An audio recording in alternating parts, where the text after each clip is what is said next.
Chapter 751, The Fight in the Basement. Yes, it's me. A white mist was leaking from his mouth. Mole with a grin stood up from the ground. His body was trembling. The dry ice spread out in the basement, causing the temperature to drop instantly to the freezing point. Not just Mole. Zhang Chen noticed that his tactical helmet's screen had gradually begun to precipitate with ice shards. However, these ice crystals were not bothersome. He was only a bit cold compared to the fog demon that had been duped by dry ice powder. This is the industry norm? Looking at the mole that moved to the corner, Zhang Chen smiled wickedly. The intelligence trafficker and cannibal? The intelligence trafficker is my side business. What could be more fun than killing people? Mole licked the corner of his mouth and drew 2 daggers from his pockets. He put them in front of his chest, like a cross. Yes. Dry ice can indeed cause me problems, especially in this small place. While Mole said this, his eyes glanced at the door behind him. I didn't expect to encounter the same kind here. I don't think we are the same kind. Zhang Chen laughed. Oh, the ability to just disappear? You didn't get this when you unlocked the 3rd level of genetic code? Mole's pupils showed a look of interest, depressing his hoarse voice. If I'm not mistaken, you could only reappear where you disappeared, right? Hearing the words of Mole, Zhang Chen's clearly looked surprised. He didn't expect this guy's head to be quite clever, worthy of his role as an intelligence officer. Although he could not guess the essence of his ability to travel interdimensional, he instantly recognized the only weakness. However, even if he saw this through weakness, Zhang Chen also had the confidence to beat him. The tube he was holding vibrated, and a light blue laser blade emerged out of nowhere. Zhang Chen turned his wrist a few times. Any last words? I will write an epitaph for you. Upon seeing this, Mole's pupils contracted, but soon an emotionless smile appeared on his face. Since we both unlocked the 3rd level, you should not be naive to think that my power is only to mystify. Zhang Chen noticed that his face, which had been damaged by the dry ice, was gradually healing. It seems that the unraveling genetic code not only gave him super abilities and powerful physical qualities but also enhanced his natural healing ability. Mole's back was bent, and he lowered his body more and more. At the same time, the 2 daggers in front of the chest gradually formed into the shape of an X. Suddenly, a ray of light burst from his eyes, and the murderous vibe pierced toward Zhang Chen. At the same time, the 2 daggers drew a dark arc, and his sudden accelerated body dashed toward Zhang Chen. Go to hell! The light and shadows danced. The blue arc formed into a semicircle and slashed open the 2 dark shadows. There was no sharp metal sounds. Zhang Chen's pupil contracted slightly, and he saw that the 2 dark shadows instantly dodged his slash and turned into 2 ghosts stabbing toward him. Too late to hesitate, Zhang Chen activated his peerless ability. The laser sword in his right formed a circular arc, and the left hand took out the high-frequency vibrating particle dagger, slamming toward the air to his left side. Ping! Metal collision sounds echoed in the room. Although less powerful, the technological level was not comparable. Zhang Chen's particle dagger sliced through the dagger in Mole's hands without any suspense. Then another laser sword slashed to his face. The dagger was slashed in half, and Mole did not hesitate to throw the hilt at Zhang Chen's face, using the opportunity to force Zhang Chen to back down and to create distance. However, Zhang Chen did not give him a chance to breathe. He easily avoided the broken dagger. The trailing light on the laser sword formed a perfect curvature. With a light blade forming out from the blade, it spun and flew to Mole, just regaining his balance. Leaning to the side, Mole began to sweat profusely and barely escaped this fatal blow. However, he had not yet fully relaxed when a round of bullets arrived. Fouquet, where did he get the gun from? Mole's pupils were almost bulging out. He remembered clearly that when Zhang Chen came out, he was empty-handed. Through the fog slashed out by the light blade, he temporarily activated Mystify. With the mist that had suddenly melted away, he flew 2 meters away and escaped the bullets. Zhang Chen's pupils were slightly zoomed, and his eyes were locked on the Mole's escaping figure. The empty rifle was thrown away and the second submachine gun was taken out in a fluid motion. Emotions were stripped from his body. The brain was clearer than ever before. and fighting was as easy as breathing and drinking water. The spitting flames danced in the room, and the bullets looked like they were chasing behind Mole's buttocks. With nowhere to escape, Mole dove behind a surgery table, lifted it up onto his shoulders, and slammed it against Zhang Chen like a giant shield. However, before he could even take 2 more steps, together with the surgery table on his shoulder, he flew backwards as if he had been hit by a train. Blood spilled out of his mouth, and Mole along with the broken surgery table smashed into the wall. Clank! Zhang Chen threw away the power hammer in his hands, moved around his sore wrists. The pupils gradually recovered to clarity. Coughing blood, Mole covered his chest and looked at Zhang Chen, who had come to his side. He moved his right hand and found that the hand had been fractured. "Looks like you many good things," said Mole, panting, and coughing out blood. "It's a pity that you won't have a chance to see all of them." Zhang Chen smiled, and with no nonsense, he raised his pistol and pulled the trigger. Bang! Rain of gunshots sounded and orange bullets covered desperate beach. As night fell, the crabs eager to move gradually gathered on the shoreline. Listening to the deafening gunshots, the survivors resisted the fear in their hearts and mechanically repeated the movements in their hands, dragging the cement bricks to the walls and applying cement. The first of the more than 50 defensive towers that had been built unleashed the firepower of the machine guns. The rear support placed out mortars and shells and fired electromagnetic pulse bombs at the beach. Ordinary rifle bullets caused little harm to the mud crabs, but the rain of bullets composed of machine guns was still a great deterrent to the mud crabs. 10 sets of power armor stood in front of the beach, swiftly rotating the barrel of the revolving machine guns, and venting out their fierce firepower. Of those power armors, the captain's Li Wang was among them. Personally dressed in T4 power armor, he took the lead and immediately boosted the morale on the front line, suppressing the mud crabs that landed on the beach along the shoreline. Just when they woke up from their hibernation, they were attacked. The mud crabs were immediately angered by this group of humans seeking death. Their 6 legs quickly moved under their thick armor as they rushed to those who opened fire. "Their shells are too thick. I think we should bring up the anti-tank cannons." In the bunker next to Li Wang, the deputy commander wearing kinetic skeleton reloaded and said through gritted teeth, "If we have that many anti-tank cannons."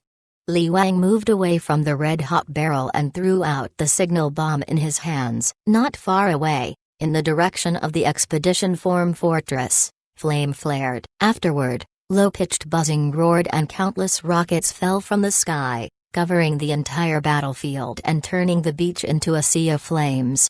The fire engulfed the mud crabs and even melted the sand. The soldiers stopped shooting and lowered their muzzles, watching the mud crab that had just been submerged in the sea of fire. Their pupils showed no sign of ease at all.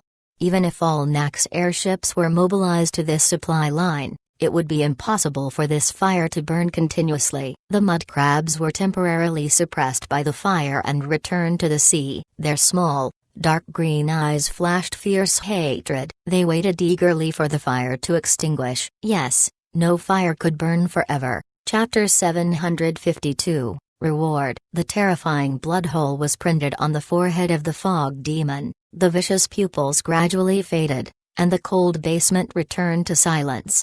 Confirming that the guy was dead, Zhang Chen only then put away his weapon and slowly felt relieved. The guy's fighting power was indeed impressive, and the 2 daggers were like shadows. If it weren't for his peerless ability, he did not have the confidence to win the duel. The light of the flares were flickering, resembling the person that just died. Using the flickering light, Zhang Chen noticed a necklace hanging from his neck. Out of curiosity, Zhang Chen bowed down and took the silver chain out of his pocket. It was a rusted soldier's card. Only 3 words could be seen. Ken Chuan, Captain. Turning it over, small twisted words were scribbled on the back of the soldier's card. Code, Mole. He didn't say anything. Silently, he put the chain back into his pocket and closed his eyes. At this moment, he suddenly noticed that in the pocket of Captain Ken Chuan, there was something that resembled a notebook. The crumbled notebook was taken out and Zhang Chen flipped through it. Apart from the hidden code that he couldn't understand,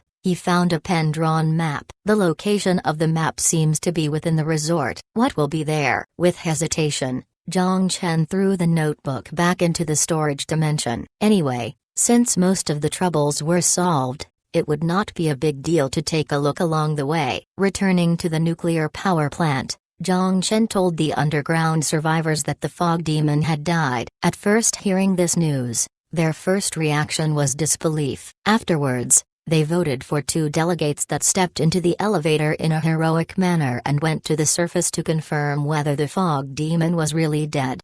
Zhang Chen didn't bother with the slow survivors. He found Zhao Taniu and also told the news to the people of Fallout Shelter 079. Dead? Really?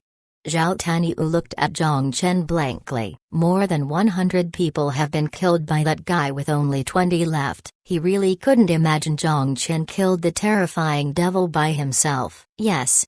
Zhang Chen nodded and looked to Zhao Taniu. Those survivors are planning to go to the surface, but before that, they intend to send a representative to explore the surface first. What about you? What's your plan? Zhao Taniu pondered for a moment. He didn't answer Zhang Chen's question, but began to speak abruptly. You are not from Fallout Shelter 079 nor a mercenary who is working for Yuan Yi, am I right? Oh, why do you say that? After being identified, Zhang Chen did not deny it, but looked at him intriguingly. Because Yuan Yi could never find such a strong helper. I don't plan to return to the Fallout Shelter for the time being. Maybe I'll go back later. If my computer's calendar is correct, tomorrow should be March 1st, the first day of the month of disaster. The door to the Fallout Shelter will close at 12 o'clock tonight, and even if we go back now, we won't be able to get through the door. Although he was deceived, Zhao Taniu's didn't not look upset at all, but he looked at Zhang Chen genuinely and thanked him. Anyway, you solved the trouble outside for us, and I owe you one. Regarding Zhao Taniu's promise, Zhang Chen only smiled and did not put too much weight on it. He was the NAC general. What could the head of a mercenary of more than 20 people do for him? What concerned him was that, unknowingly, it was already the 28th. There is no sunlight in the ground. If he didn't look at his watch, the feeling of time was almost non-existent. After Zhang opened the watch, he discovered that it was already 11 o'clock at night. He didn't know how the expeditionary force was doing over there. Tomorrow is the month of disaster, and I have to take my people and make preparations. I won't stay with you for the time being. If you are here for the generator set at the nuclear power plant, I could give you half the nuclear fusion generators, including the deuterium fuel. Zhao Taniu's generosity made Zhang Chen feel a little surprised. He was still thinking about how to distract them so he could secretly move a few nuclear fusion generators from the Clearwater nuclear power plant. However, he did not think Zhao Taniu would mention it first. This is your deserved reward. You solved the problem for us. I can't let you leave empty-handed, Zhao Taniu said genuinely. There were hundreds of tons of fuel stored in Clearwater nuclear power station, enough for Taipei to use for several years, not to mention the small settlements of just more than 1,000 people in this area. With the pre-war storage technology, these deuterium would not be depleted by natural decay even after they have been stored for centuries. That means that in the next few hundred years, this settlement would not have to worry about energy. Zhao Taniu very keenly guessed that Zhang Chen was thinking about the nuclear power station, or else he would not come here in the first place. In that case,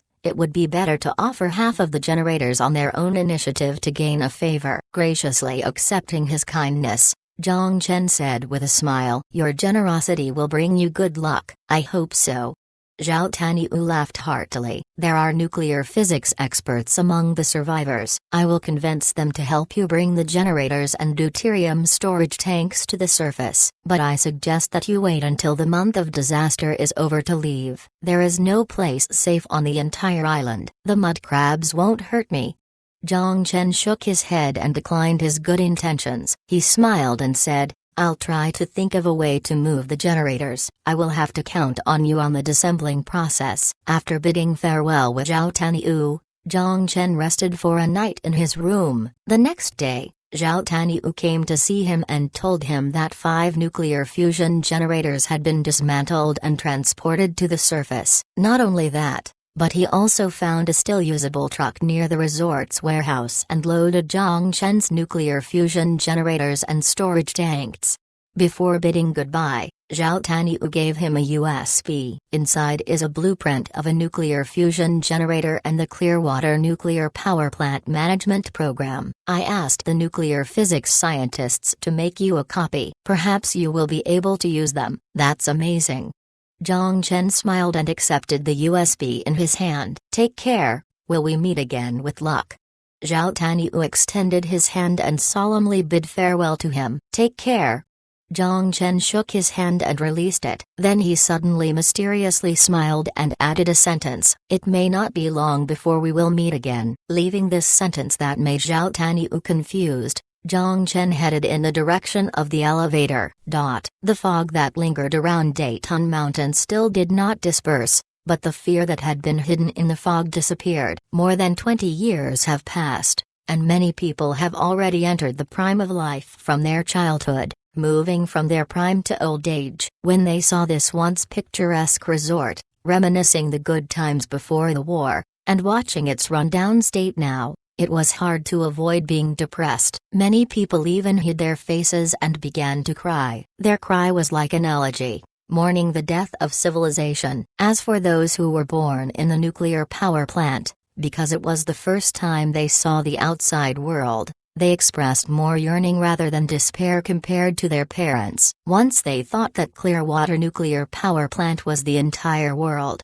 and the mushroom garden was paradise. Now they have discovered that the world is so vast and covered in green in every inch of the Dayton Mountain. Without bothering with these survivors and after leaving the hospital, Zhang Chen took out the maps he found on Captain Qin Chuan from the storage dimension.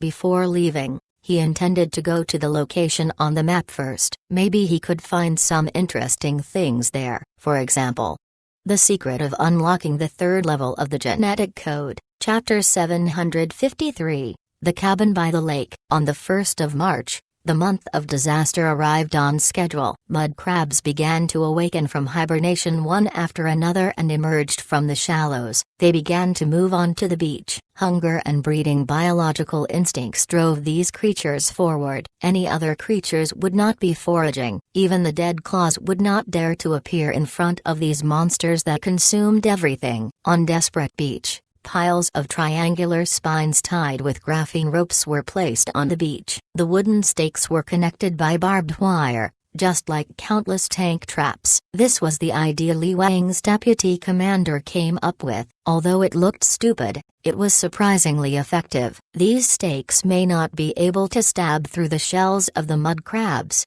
but they were heavy and strong enough to impede their movement. For a creature like the mud crab with short legs, either they remove the entire stake or push the stakes forward in the sand. Before the wall is built, they could only use this method to stop the footsteps of the mud crabs. The supply line from Yizhu to Wanghai was too long and the number of Fireball 1 was limited. Therefore, artillery coverage must be used in critical areas. Nax soldiers attacked the mud crabs trying to cross the line behind bunkers and stakes. More and more wooden stakes were placed on the beach to gain time for the construction of the wall. The artillery intermittently fired toward the beach and provided soldiers with a slight chance to catch their breath in the front line. In the expeditionary fortress, with the exception of artillery soldiers and a small amount of logistical personnel, non-combat units had begun to evacuate to the airship.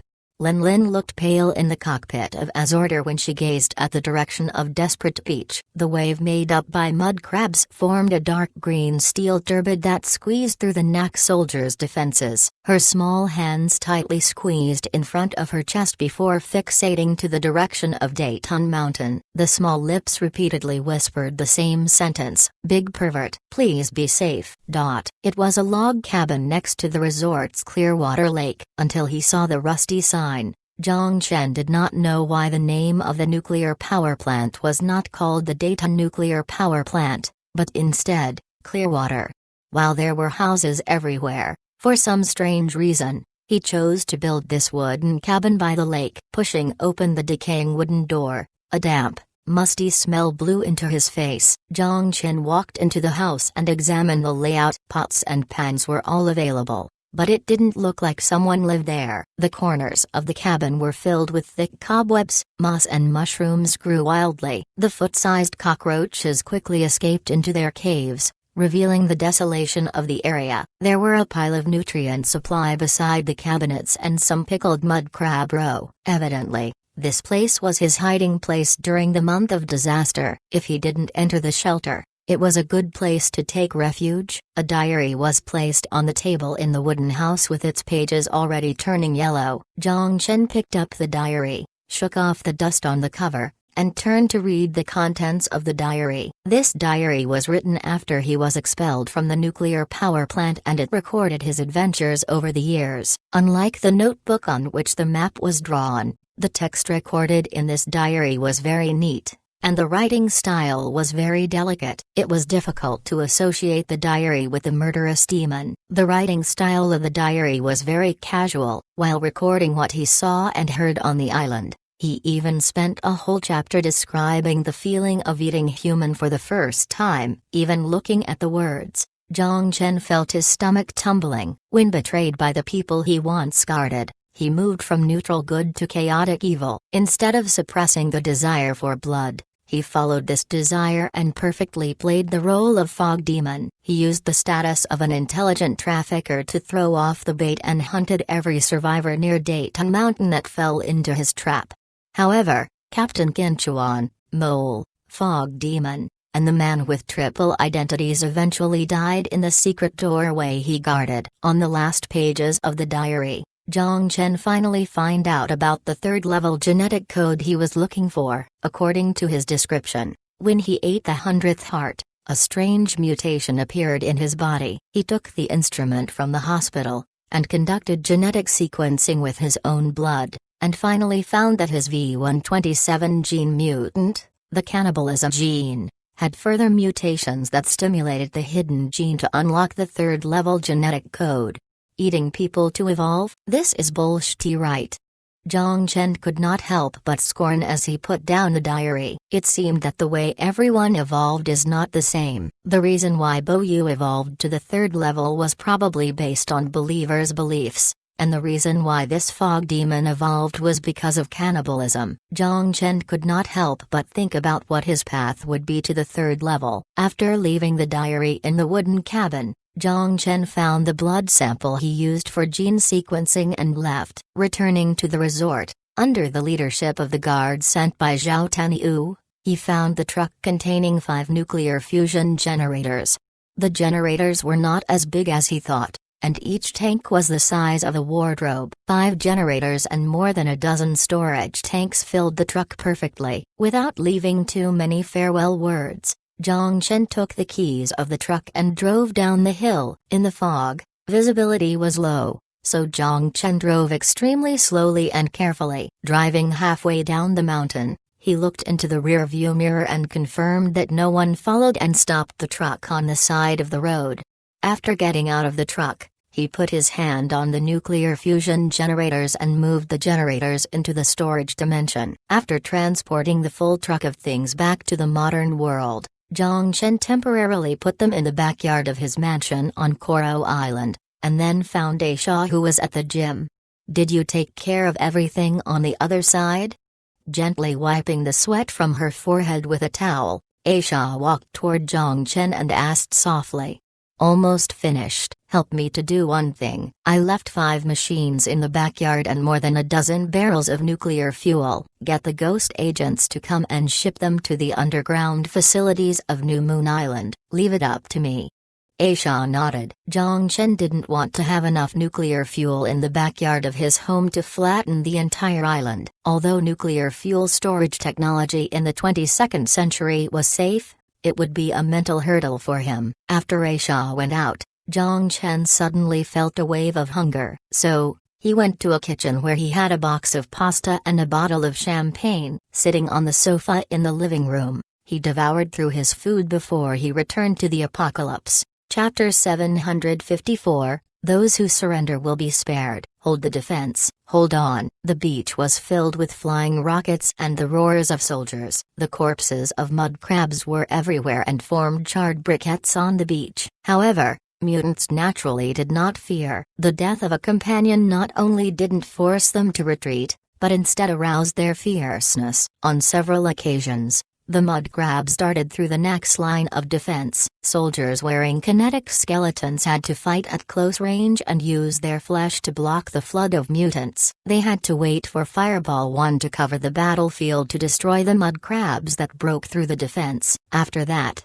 they put the stakes back up. After the whole day of battle, when dusk arrived, the attack of the mud crabs finally slowed down. Perhaps it was because the mud crabs that ended their hibernation had all been wiped out while the remaining mud crabs chose to lurk in the water, waiting for more companions to wake from their hibernation, and then launch an offensive attack against the defensive line on Desperate Beach.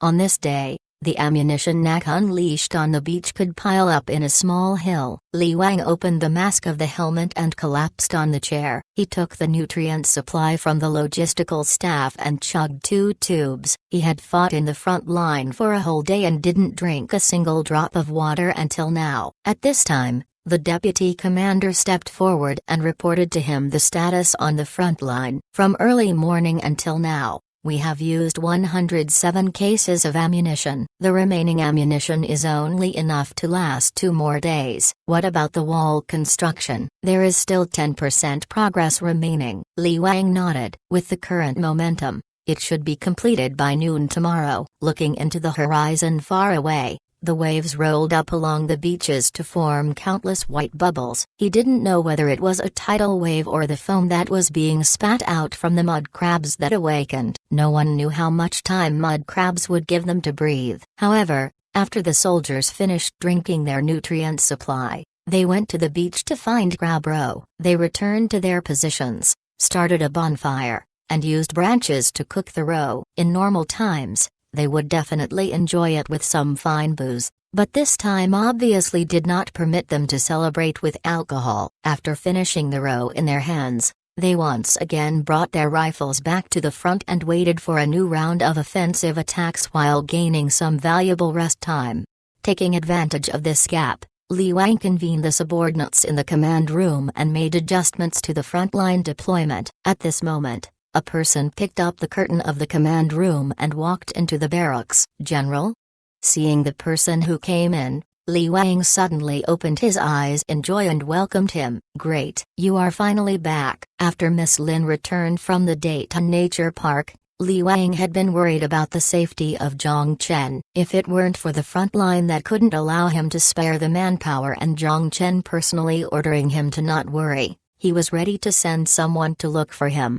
Zhang Chen smiled and nodded. He immediately asked about the situation on the front line. "How's situation up there?" "It's very grim. There are too many mud crabs, but we managed to finish 80% of the project before the early morning of February 28th. We can complete this wall before tomorrow at the latest," Li Wang said, definitively. "What are the casualties?" Zhang Chen asked about the issue he was most concerned about. 7 dead and 5 injured. There were some mutated mud crabs that spat out corrosive acid. The main casualties are caused by those mutants. 7 dead and 5 injured. This casualty figure was still within the acceptable range. Zhang Chen was relieved. If they couldn't hold on, he still preferred to temporarily withdraw from the island and wait until the summer solstice to return to complete this line of defense, although he would like to begin the construction of a space elevator earlier. If it caused the expeditionary force to suffer a large number of casualties, this would inevitably be a lost cause. "I'll let Wang Qing settle the family members of our fallen soldiers. I'll have to count on you for this line of defense," Zhang Chen said. "Roger." Li Wang saluted and then paused for a moment. He then said, "There's one more thing I have to report to you." "What happened?"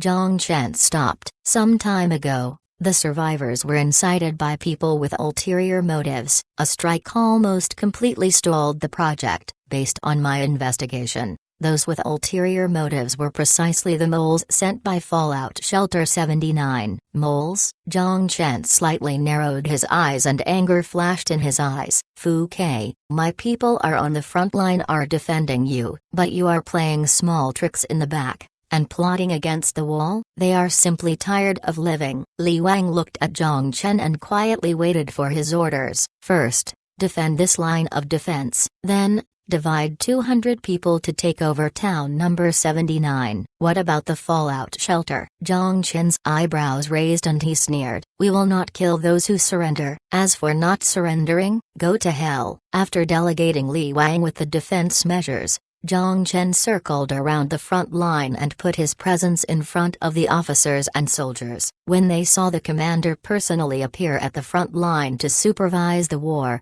the exhausted soldiers' morale climbed to a new peak, and they vowed to keep their position guarded and never retreat.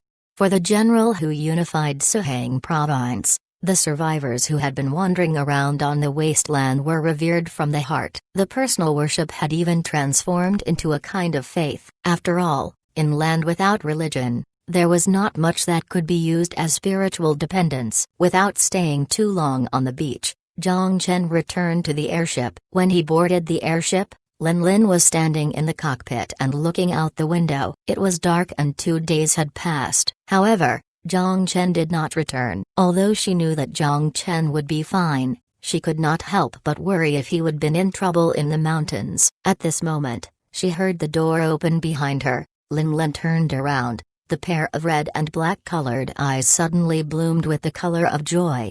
But soon, she reluctantly hid this euphoria and scorned.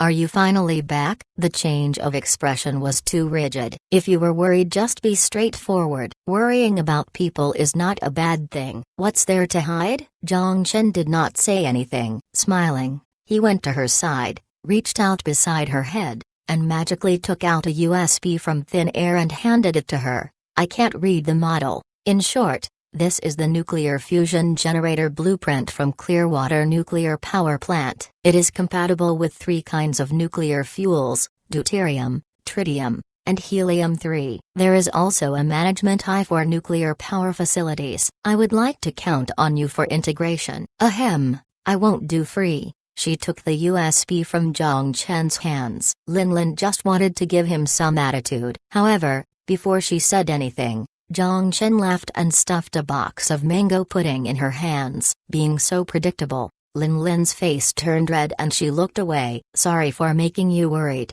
Zhang Chen smiled and rubbed her little head. Don't eat too much at night and don't stay up too late. Lin Lin responded, mumbling while her thoughts drifted elsewhere. Before she even realized, Zhang Chen had left the command room. Looking in his direction, mist covered her eyes. After a long time, that petite mouth only murmured one word. Idiot. Chapter 755. Installing the reactor. The airship was not the most stable platform. Zhang Chen did not dare to activate interdimensional travel on top of a floating ship. On a side of caution, he returned to the fortress. His private force strongly opposed of this. If the front line failed to hold, it would be extremely dangerous to stay on the ground. However, he insisted on doing so. There is a 2-kilometer distance from Desperate Beach to the fortress. Is the mud crabs loaded with rockets on their feet? I believe Li Wang can hold them down. Even if he disappoints me,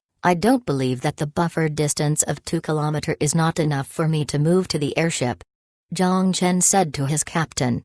However, to his surprise, after hearing that he planned to return to the surface, Lin Lin also insisted on returning to the surface. As for the reason, you're planning to go back for the generator, right? In this case, if I stay in your room, I'll report the situation to you in time in the event of an emergency. Even if your guards knock on your door, someone will be inside. Lin Lin told Zhang Chen. Under everyone's sly gaze, Zhang Chen took Lin Lin and stayed in the same room. However, nothing worth blushing happened inside. Zhang Chen went to the modern world immediately and left the little girl alone. The time axis was synchronized. Even if there was a time difference of 1 or 2 hours, it was also nighttime in the modern world. Sitting up on the bed, Zhang Chen checked his watch. It was already 10 at night. Aisha's sleep schedule followed a strict routine. If he was not at home, she would be asleep or taking shower at this time. Sure enough, when Zhang Chen walked to the end of the corridor on the second floor, he heard the sound of falling water and saw the graceful and petite body behind the frosted glass.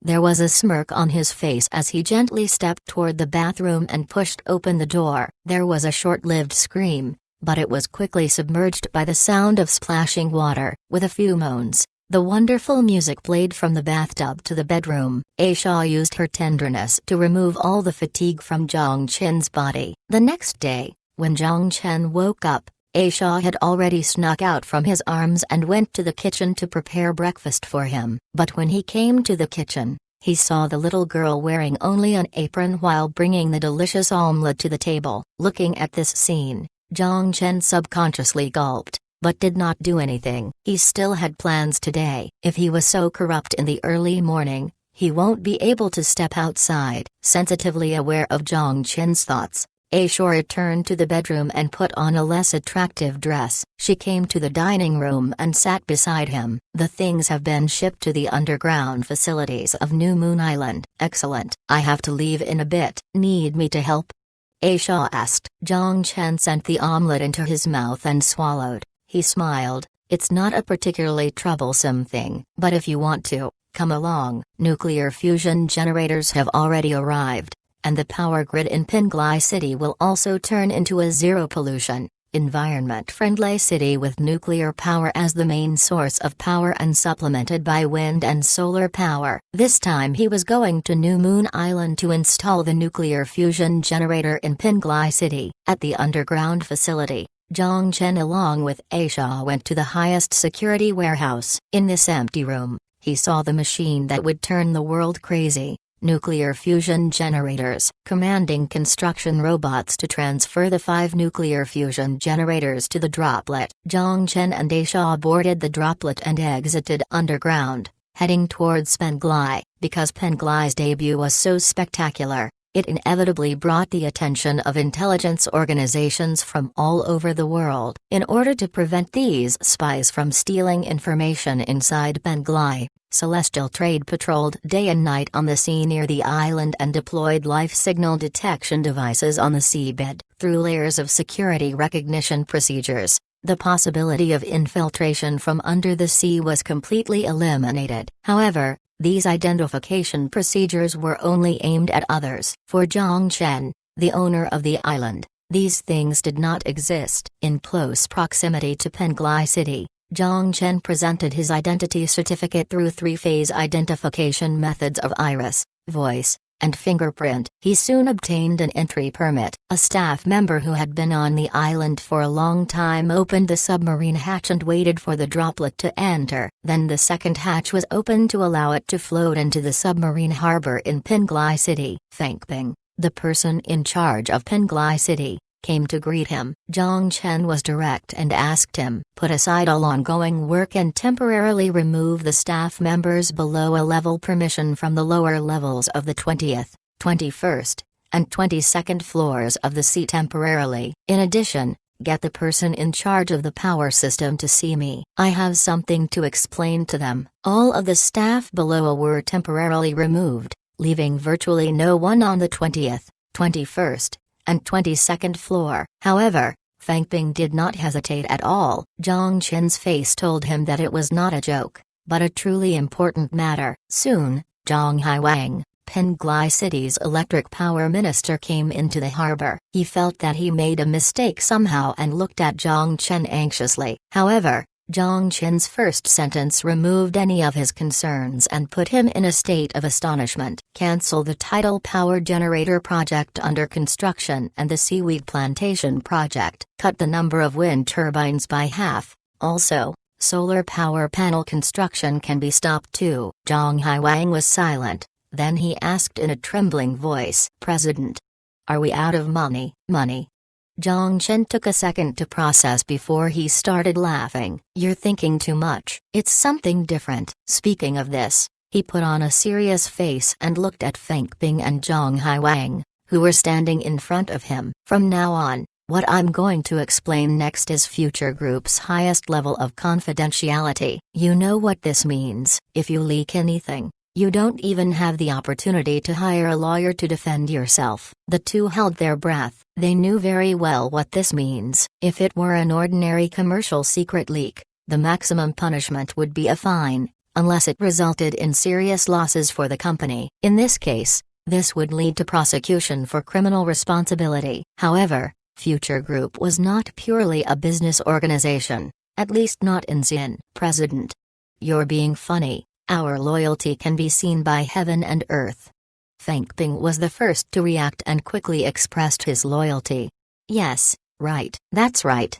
Although Zhang Haiwang, who is usually more talkative, stuttered, he still quickly complied. You shouldn't be too nervous, Zhang Chen smiled. After a pause, he slowly said, from today on, Penglai City's power grid will be focused on nuclear power, and 5 nuclear fusion generators will be responsible for its power supply. Zhang Haiwang, the electric power minister, was stunned. Nuclear energy? He thought he was mistaken. Xin was not a nuclear-armed state, without even a nuclear power station. Where did the nuclear energy come from? Wait. A light flickered in his head. He suddenly made out the more astonishing news from Zhang Chen's words. Nuclear fusion generators? He subconsciously looked at his watch and his expression was even more peculiar. What the fouquet? Today is not April Fool's Day. Chapter 756. The Key of the Universe. Nuclear fusion generators. The more technical term should be nuclear fusion reactors. The closet-sized generator was hard to compare with the house-sized reactor in a nuclear power plant. However, nuclear fusion reactors in the 22nd century were this size. Although not as miniature as Iron Man Tony's reactor on his chest, these 5 fusion reactors were still unimaginable miracles for the current technological capability. Yes. Phenomena that cannot be described with existing knowledge can only be described as miracles. It was Penglai City's electric power minister, Mr. Zhang Haiwang, who lost his ability to reason at this moment. When he saw the generators being deployed into the power room, personally connecting them to the power grid, personally putting the storage tank in place, personally pressing the test run switch, he felt for a split second that his decades of learning was no different from a primitive man that never learned the concept of school. A single generator was enough to meet the lighting needs of the entire city. 2 generators were enough to supply the electricity demand of the entire city. The remaining 3 were used only as backups, when the other 2 generators fail or require maintenance. However, this situation would hardly appear. Clearwater Nuclear Power Plant was a strategic reserve facility. The safety and self-running capabilities of the reactors were considered top priority. Designers had already solved these possible problems during the planning phase. After completing the nuclear fusion generator placement, the staff members were allowed to re-enter the closed floors. Everyone was guessing why the 3 floors were temporarily closed, but no one could guess why. Can I ask about the cost of producing these deuterium? I'd like to set new electricity prices. When the placement work was completed, Zhang Haiwang asked another key question. Cost? That would be a difficult problem because Zhang Chen did not spend a penny on these nuclear fuels. After considering it for a moment, Zhang Chen said, the production cost is difficult to calculate. I can't give you an accurate figure, but one thing is certain. The cost of nuclear fusion power generation is only 1/10 of that of wind power. As for the electricity price, you can refer to the electricity price of Coral Island and lower the price based on that. But externally, claim that the Future Group will implement electricity price subsidies for Penglai City. Nuclear fusion power generation technology was a confidential matter and naturally cannot be disclosed to the public. The cancellation of the current tidal power generators and seaweed projects were apt to give rise to suspicion, but it was not enough to make people think of nuclear energy, nor nuclear fusion.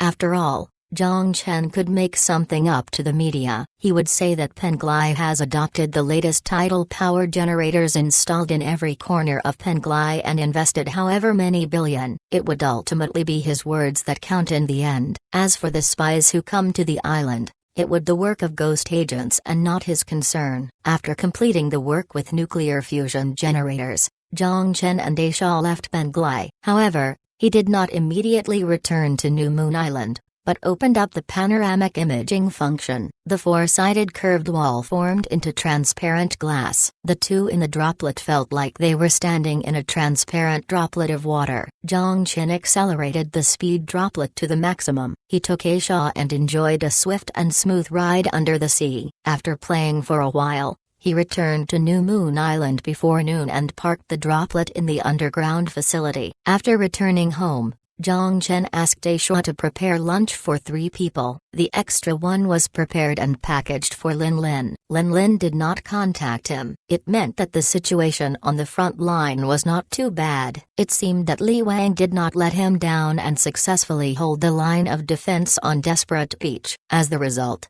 the last thing he needed to do in Yizhu was transfer the space elevator base. After lunch, Zhang Chen returned to the room and took a nap. At about 2 o'clock, he returned to the apocalypse.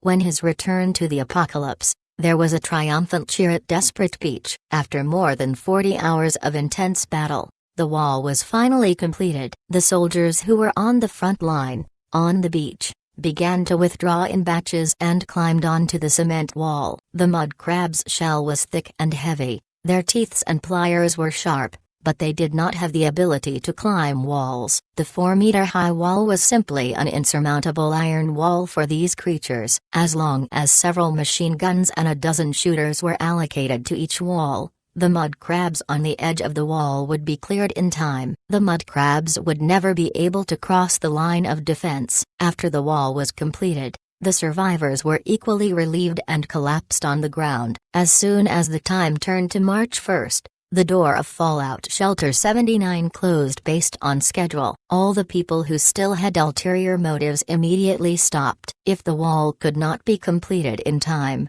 NAC people may not die, but they absolutely have nowhere to escape. Fortunately, the wall was completed before that point. When everything was over, even they themselves were in disbelief that the month of disaster this year, the nightmare for the island, was stopped like that. At 4 o'clock in the afternoon, reinforcements from Wanghai arrived at the battlefield. At this point, NAC had deployed more than 2,000 troops to the island. 1,000 soldiers were stationed on the wall in front of Desperate Beach. Another 1,000 entered the city with Tiger II tanks and took control of town number 79. When the NAC soldiers were seen by survivors, they welcomed the soldiers into the town with cheers. These people were the poor survivors that did not have enough crystals and they were rejected by the Fallout Shelter. Compared to the unrequited Fallout Shelter 79, the name NAC was naturally more prestigious. Li Wang ordered 100 soldiers to set up a line of defense at the entrance of the Fallout Shelter and blocked the only entrance. Since they dared to cause trouble for the wall, they could not blame NAC's ruthlessness. With the establishment of the fence, NAC took over the line of defense in the northern part of the island, and Fallout Shelter 079 also had no need for its existence. As a result, the name of the township was also changed to Yizhu Town and was included in the economic zone of the NAC. The management model was still local people who manage the locals. The NAC would assign the executive officer to supervise and the garrison to maintain law and order. As for who the mayor should be, Zhang Chen already had a candidate. He sent someone to Dayton Nature Park and asked Zhao Taniu who had any interest in being the mayor. After learning about the situation outside, Zhao Taniu didn't hesitate at all and accepted Zhang Chen's invitation. Before arriving in Yizhu and seeing Zhang Chen, he still couldn't believe who he had thought was an ordinary mercenary but was actually the general of NAC. However, the fact was that, after confirming this point, while being shocked, he felt like he dodged a bullet. Fortunately, he did not do anything hostile. Otherwise he would not be invited to become the mayor now. As for the NAC's decision on Fallout Shelter 079, he also expressed his acceptance. 5 years ago, he was not particularly favored in the Fallout Shelter. 5 years later, he naturally had little loyalty left for the director. After these trivial matters were settled, Zhang Chen then got in touch with the people at the White Beluga station and agreed to transfer the space elevator to the western beach of Yaizu Island. The space elevator base, which was the size of several football fields, was disassembled into smaller pieces and were then packaged in containers and dropped to the bottom of the sea. In addition, they also collected and shipped the rail wreckage. In order to transport these things to the modern world, Zhang Chen spent a full 2 days. Over these 2 days he was on the seafloor almost every day, busy moving these treasures to the other world. Graphene technology had made a breakthrough and Future Group has already established the theoretical basis for building a space elevator. Now with these garbages help from the 22nd century, controlling the space elevator, the key to the era of the universe, was finally on the agenda. Chapter 757. The placement of the space elevator. In the modern world, 237 nautical miles east of Ange Island was Zin's territorial border. Going further southeast was the vast international territory without a single island nearby. However, because of the recent application for the mining of manganese nodules, Future Mining used a construction vessel and dragged an offshore platform to this location.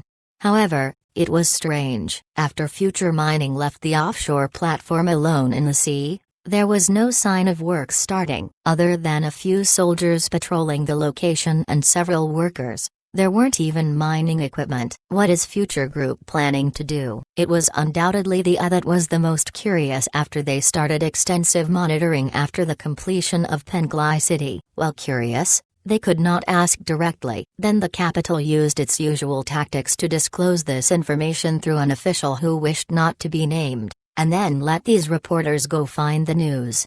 However, Future Group apparently did not take the reporters' bait. When the reporters asked about the offshore platform of Future Mining, the answer was the same one: legal activity. No comment. The disguise of Future Group actually made the public more curious. For the time being, all kinds of rumors began to sprout. Each of the keyboard warriors analyzed the actions of Future Group and searched for their deeper motive. Some people said that Future Group was building a second Penglai city, and some people said that they were building submarine cities. Some people even said that they discovered the remains of aliens under the sea. Public opinion was easily led to odd places. What is Future Group really doing? Everyone was curious about this problem. What is that? On the offshore platform, Calvin, the CEO of Celestial Trade Aerospace Space Technology Institute, glanced over the platform at a board 20 square meters long. From the appearance, it didn't look like solar panels. He really couldn't think of the functionality of this thing. The anti-satellite laser array. It is too cumbersome to explain. In short, the spy satellites on our heads can only see a luminous spot of more than a dozen square kilometers. The radio signals they monitor will just become white noise. Zhang Chen patted the fence on the platform and smiled at Calvin. This is one of the top secrets of Future Group. Now you still have the chance to go back, but it will make the curious me unable to sleep at night. Kelvin shrugged and followed behind Zhang Chen. The droplet stopped at the offshore platform, but Zhang Chen obviously didn't plan to look at this bizarre submersible. After entering the droplet, Zhang Chen established a route on the holographic screen, and then opened panoramic imaging, turning the whole droplet into a real water drop, transparent inside and out. Stunning technology.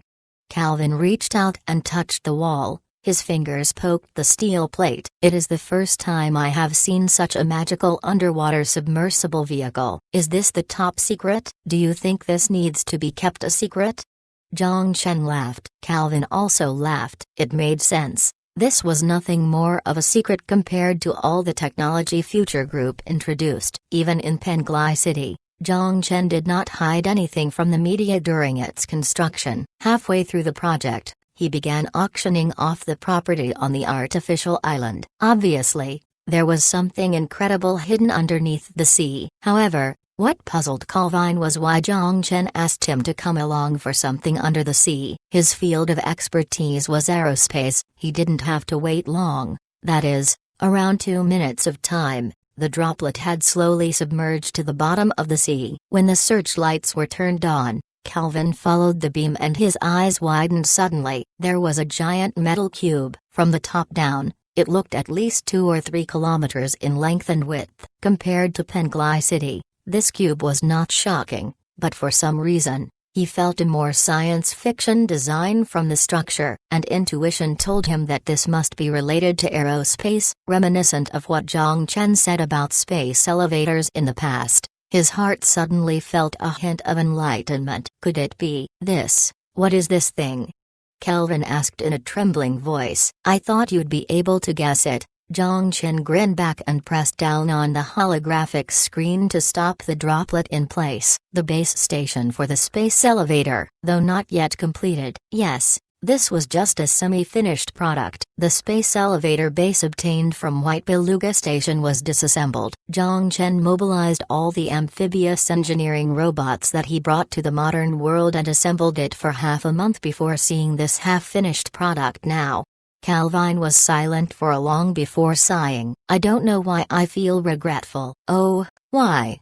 Zhang Chen asked. I have used what I have learned in my life and the rocket era is already over, Calvin said in a sly tone. At least, the era of the space rocket is over. If the cost of aerospace could be reduced from tens of millions of dollars to $1,000, who else would pay for space rockets? Even SpaceX's Falcon rocket would not be this cheap. It could be foreseen that Celestial Trade, with control of the space elevator, will undoubtedly control all global satellite launch projects, at least commercial satellite launch projects. It's too early to say that.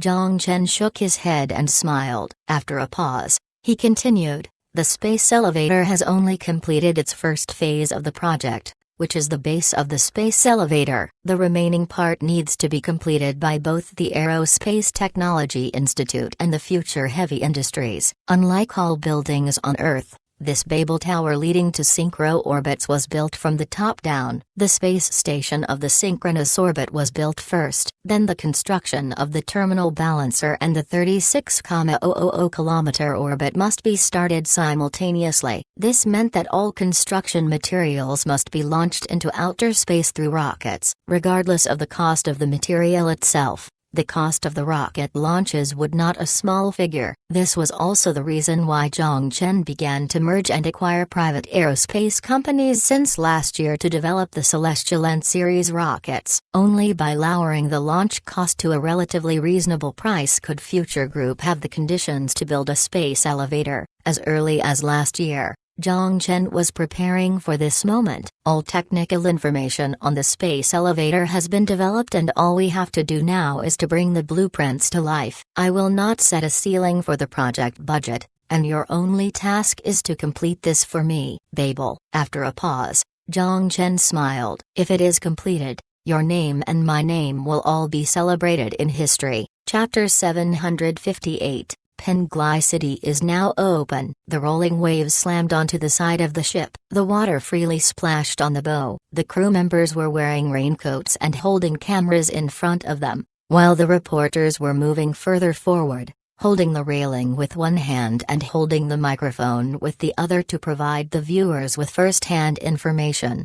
Now, behind us is the fabled Penglai City. You may not be able to see it because we are about 15 nautical miles from the nearest port. Look at that black spot. Now we can see the top of the central of Penglai City. Celestial Trade temporarily blocked this area and the blockade will be lifted at noon. Then our reporter will bring you further reports. The face was blown red but there was no temperature at all. After finishing the last word, Lu Hao wiped off the water from her face. Her legs were weak, and she walked down with the help of crew members. Returning to the cabin, Li Hanliang, the old leader of the interview group, came over and handed her a bottle of water. Must be tough out there. Not at all. Lu Hao chugged half a bottle before finally recovered some of her spirit, and a rosy glow finally returned to her naive face. Leader, did Celestial Trade accept our application? Li Hanliang shook his head, sighed, and sat in the chair next to her. It's difficult to do this. Regardless of what I say they just won't agree. But the other TV stations are the same. They aren't favoring anyone. Even their own station is outside the closed area. Hearing this, Lu Hao looked at him peculiarly. It was not an interview at all. It was more like a race. The ship next to them was a BBC reporter. The ship further away was from Colombian TV. Future Group was certainly prestigious to have so many media stations rent boats and wait for them on the open sea. Time flew quickly. It didn't take long before it was noon, and Celestial Trade gave them the green light. The news of the blockade being lifted was received by the media. The cruise ships and small boats around Penglai City began to march toward the city known as the Miracle. From the helicopter, the scene of countless dragging white waves coming from all directions to Penglai was a magnificent painting. According to statistics from the Tourism Bureau, the number of people who applied to land on the island reached 127,000. And the total number of vessels in the target sea area exceeded 9,000. On the other hand, a luxury medium-sized cruise ship gradually started moving, carrying passengers visiting Penglai City. The weather on the sea had changed very quickly. 2 hours ago it was raining and now the sun was out. The deck turned burning hot just after a short while. Wearing a casual outfit, Wei Wendong stood on the bow of the cruise ship as he looked at the direction of Penglai City with a smile. Penglai, the wonder he had seen in the virtual world. As for what the city would look like in the real world, he was full of imaginations. In the days after New Year, the A2 season of the Godly Land ended, and Kings won the first prize in individual competition and fifth in team competition. The title of the championship naturally belonged to him. In order to celebrate his victory, the sponsors directly packaged him a red envelope of 20 million RMB. Was it a lot? In fact, it was not too much. Godly Land had the largest player base in the world. Due to the popularity of virtual reality online games and the subsequent effects, many people who never played the game also put on their helmet and applied for visitor passes to watch his live stream in action. According to the official data given by Future Technology, not counting the ratings broadcasted by television stations, the peak number of live audiences in the arena exceeded 290 million. Additionally, counting the stats of the rebroadcast, the number of views at least doubled. What is the concept of 290 million? The NBA's peak audience was just over 20 million. Individuals who made out of the group stage in the individual and team competitions were allowed to affix the trademark of the sponsoring company behind their names. To be able to put the company's brand in such a high-traffic location and appear in front of hundreds of millions of people from around the world, the commercial value was immense. Wei Wendong did not know how much the sponsor gave to their club afterwards. He only knew that the number would not be less than 500 million RMB. After the match, the Kings directly chartered a luxury cruise ship and took the core members of the club for an offline party. The destination of the offline party was exactly Penglai City. Wei Wendong clicked on the future phone rolled up on his wrist. A palm-sized holographic screen immediately expanded above his wrist. Taking a picture of Penglai City from afar, he looked at the city in the screen and let his hair fly in the sea breeze. He couldn't feel more proud. Last year, he bought 2 properties in Penglai City, a restricted level 2 unit, and an unrestricted level 4 unit. At the time, he felt pain to purchase the properties as the 2 houses directly halved his saving. But now his only regret was not spending the other half. With the completion of Penglai City, the rumor immediately faded. In less than a month, the price of the 2 houses under his name doubled and was on the trajectory to double again. Soon, the cruise ship docked in the harbor of Penglai City. On all 4 sides of the ring-shaped artificial island, there were thousands of ports, large and small, private and public. Boathouses could be freely accessed. Although the scene of over 9,000 boats was spectacular, it didn't crowd the landing. Just like in the advertisement, the entire city felt like a science fiction movie with technology at the forefront of the era. Billboards, shop signs, and the big screen on top of them all used holographic technology produced by Future Group. Putting on our glasses received from customs, and the cute navigation Little Rain reappeared beside his hand and playfully flew around him. Little Rain stopped in front of him, responded to his request, and took him to the property he had purchased. While walking, Little Rain replied to his questions and introduced him to Penglai City. Such realistic augmented reality technology made it even harder for him to distinguish whether it was real or fake. Along the street, shops were open. The staffs of shopping malls, restaurants, and service industries received permission to enter in advance. They had already boarded the island as early as yesterday and set up the stores so that they could open their doors on the first day of the city's grand opening. There were few vehicles on the streets, and most people walked. However, the traffic planning of Penglai City was carefully thought out. The 12 maglev train rails laid in the basement allowed visitors to reach anywhere in the city in 10 minutes. In addition, at the beginning of the construction of the city's roads, maglev tracks were built under the road. After the breakthrough in the technology of magnetic levitation vehicles of the future, the city's traffic movement would shift from ground to three-dimensional. Wei Wendong thought of this and he was even more hopefully. His life would not be boring to be in a city filled with so many cutting-edge technologies. Chapter 759, A Common Problem in Any Mega-Corporations. On the top floor of the Central, Zhang Chen stood beside the floor-to-ceiling windows and enjoyed the panoramic view of the city. For the grand opening of the city, this was undoubtedly the best place to view the show. Crowds formed an endless stream of people in the streets. Although he couldn't see the expression of every face in the crowd, he felt the strong enthusiasm of the people even from a far distance. The edge of the island was covered with sandy beaches and scattered with green coconut trees. Along the streets, subtropical plants lined up neatly. Although Penglai's focus was on technology, Zhang Chen did not ignore the importance of vegetation and greenery. Looking around, the jungle of steel and cement was mixed with spots of green and emerald. The sea breeze swept over the road and the trees' shadows danced,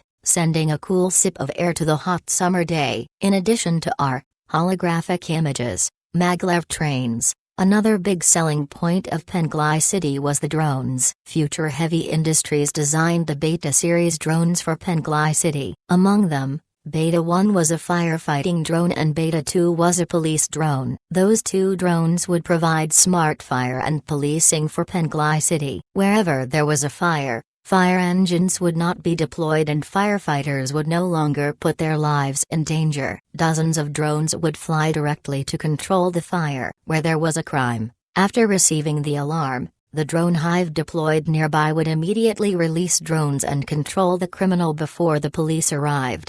This would not only alleviate traffic pressures but also increase execution efficiency. It would also reduce municipal spending. With the cooperation of the drones, the work that originally required 5 policemen to complete only now required 1. Penglai City would serve as a pilot for firefighting and policing drones. If this proved that the model was feasible, the presidential office at Xin would promote this throughout the country. At the same time, the logistics vehicle being designed by Future Heavy Industries would also be put into operation soon, and the orders of Penglai City Logistics Center and various shopping malls in Penglai City would be completed first. By then, 500,000 logistics drones would support the entire city's express delivery services. Even if you are not at home, you can buy your favorite products, enjoy the food of a 5-star restaurant. Just as Zhang Chen gazed out of the window and was imagining the glorious future of Penglai City, Jean's holographic figure appeared. "There is someone looking for you outside the door. It's your CEO. Let her in." "Yes." Jean nodded, and her image disappeared. A gentle voice came from behind and the elevator door opened. Ziyasha walked into the room. "Thank you for your hard work." Turning around, Zhang Chen said. Ziyu shook her head and a noticeable smirk formed. "This is my job." Perhaps because of their last sincere encounter, Zhang Chen always felt that the way Ziyasha looked him was mixed with a different kind of emotion. He couldn't tell what kind of emotion it was. It was only when he inadvertently met her eyes would he feel his heart beat faster. There was no difference during work, but once in a private space, this feeling was particularly evident. "What happened outside?" "There were no incidents, right?" Zhang Chen asked. "Celestial Trade has handled the security work very well. It seems that we have nothing to worry about," said Xiashu. Zhang Chen nodded. 127,000 people rushed into Penglai city at the same time. The load undoubtedly caused a huge burden on traffic. If there were any accidents, it would bring a gloomy shadow on Penglai's name. B City Consortium. Mr. Carson asked us if we are interested in creating a satellite city for Hawaii. There is also a request from Saudi Arabia that the Saudi royal family hopes we can build a maritime palace for them in the Persian Gulf. What orders do we have? Zhang Chen asked. Future Heavy Industries has yet to sign any agreement, so they can't be regarded as orders. Xiashu pushed up the frame of her glasses. She retrieved the holographic image from Future worn on her wrist and gently pushed it toward Zhang Chen. Till 1 hour ago, Future Heavy Industries received a total of 218 letters of intent related to the construction of marine cities, of which 14 are from national organizations and 204 are from private companies. The investment of $20 billion now created a value of over $100 billion. With such a high rate of return on investment, there were naturally a lot of eager organizations. Expansion into the sea was already one of the strategic priorities of many coastal countries. The business opportunities in this area were simply inestimable. Zhang Chen thought for a moment. There will be no current plan for the construction of a marine city. However, Future Heavy Industries may open orders for next year. For the time being, let's reply to them like this. Tens of billions of dollars projects seem to be profitable, but the rate of return was not that high. At present, Future Group's industrial capacity was limited to the industrial park on Ange Island and the new Malaysian Special District on New Papua. The production capacity was not yet high enough to be wasteful. What was more, he was also building the Babel. Xiashu only nodded as Zhang Chen explained his choice. Although from the group CEO's perspective, she was more inclined to favor offshore city projects and expand the company's profitability. However, she also believed Zhang Chen had his reasons for making such a decision. This unreserved trust was established as early as the establishment of Future Technology. However, sometimes, Zhang Chen's decision-making also gave her a headache. Speaking of this, have you made any moves recently? Xiaoshu paused, and then asked. Well, it's related to aerospace?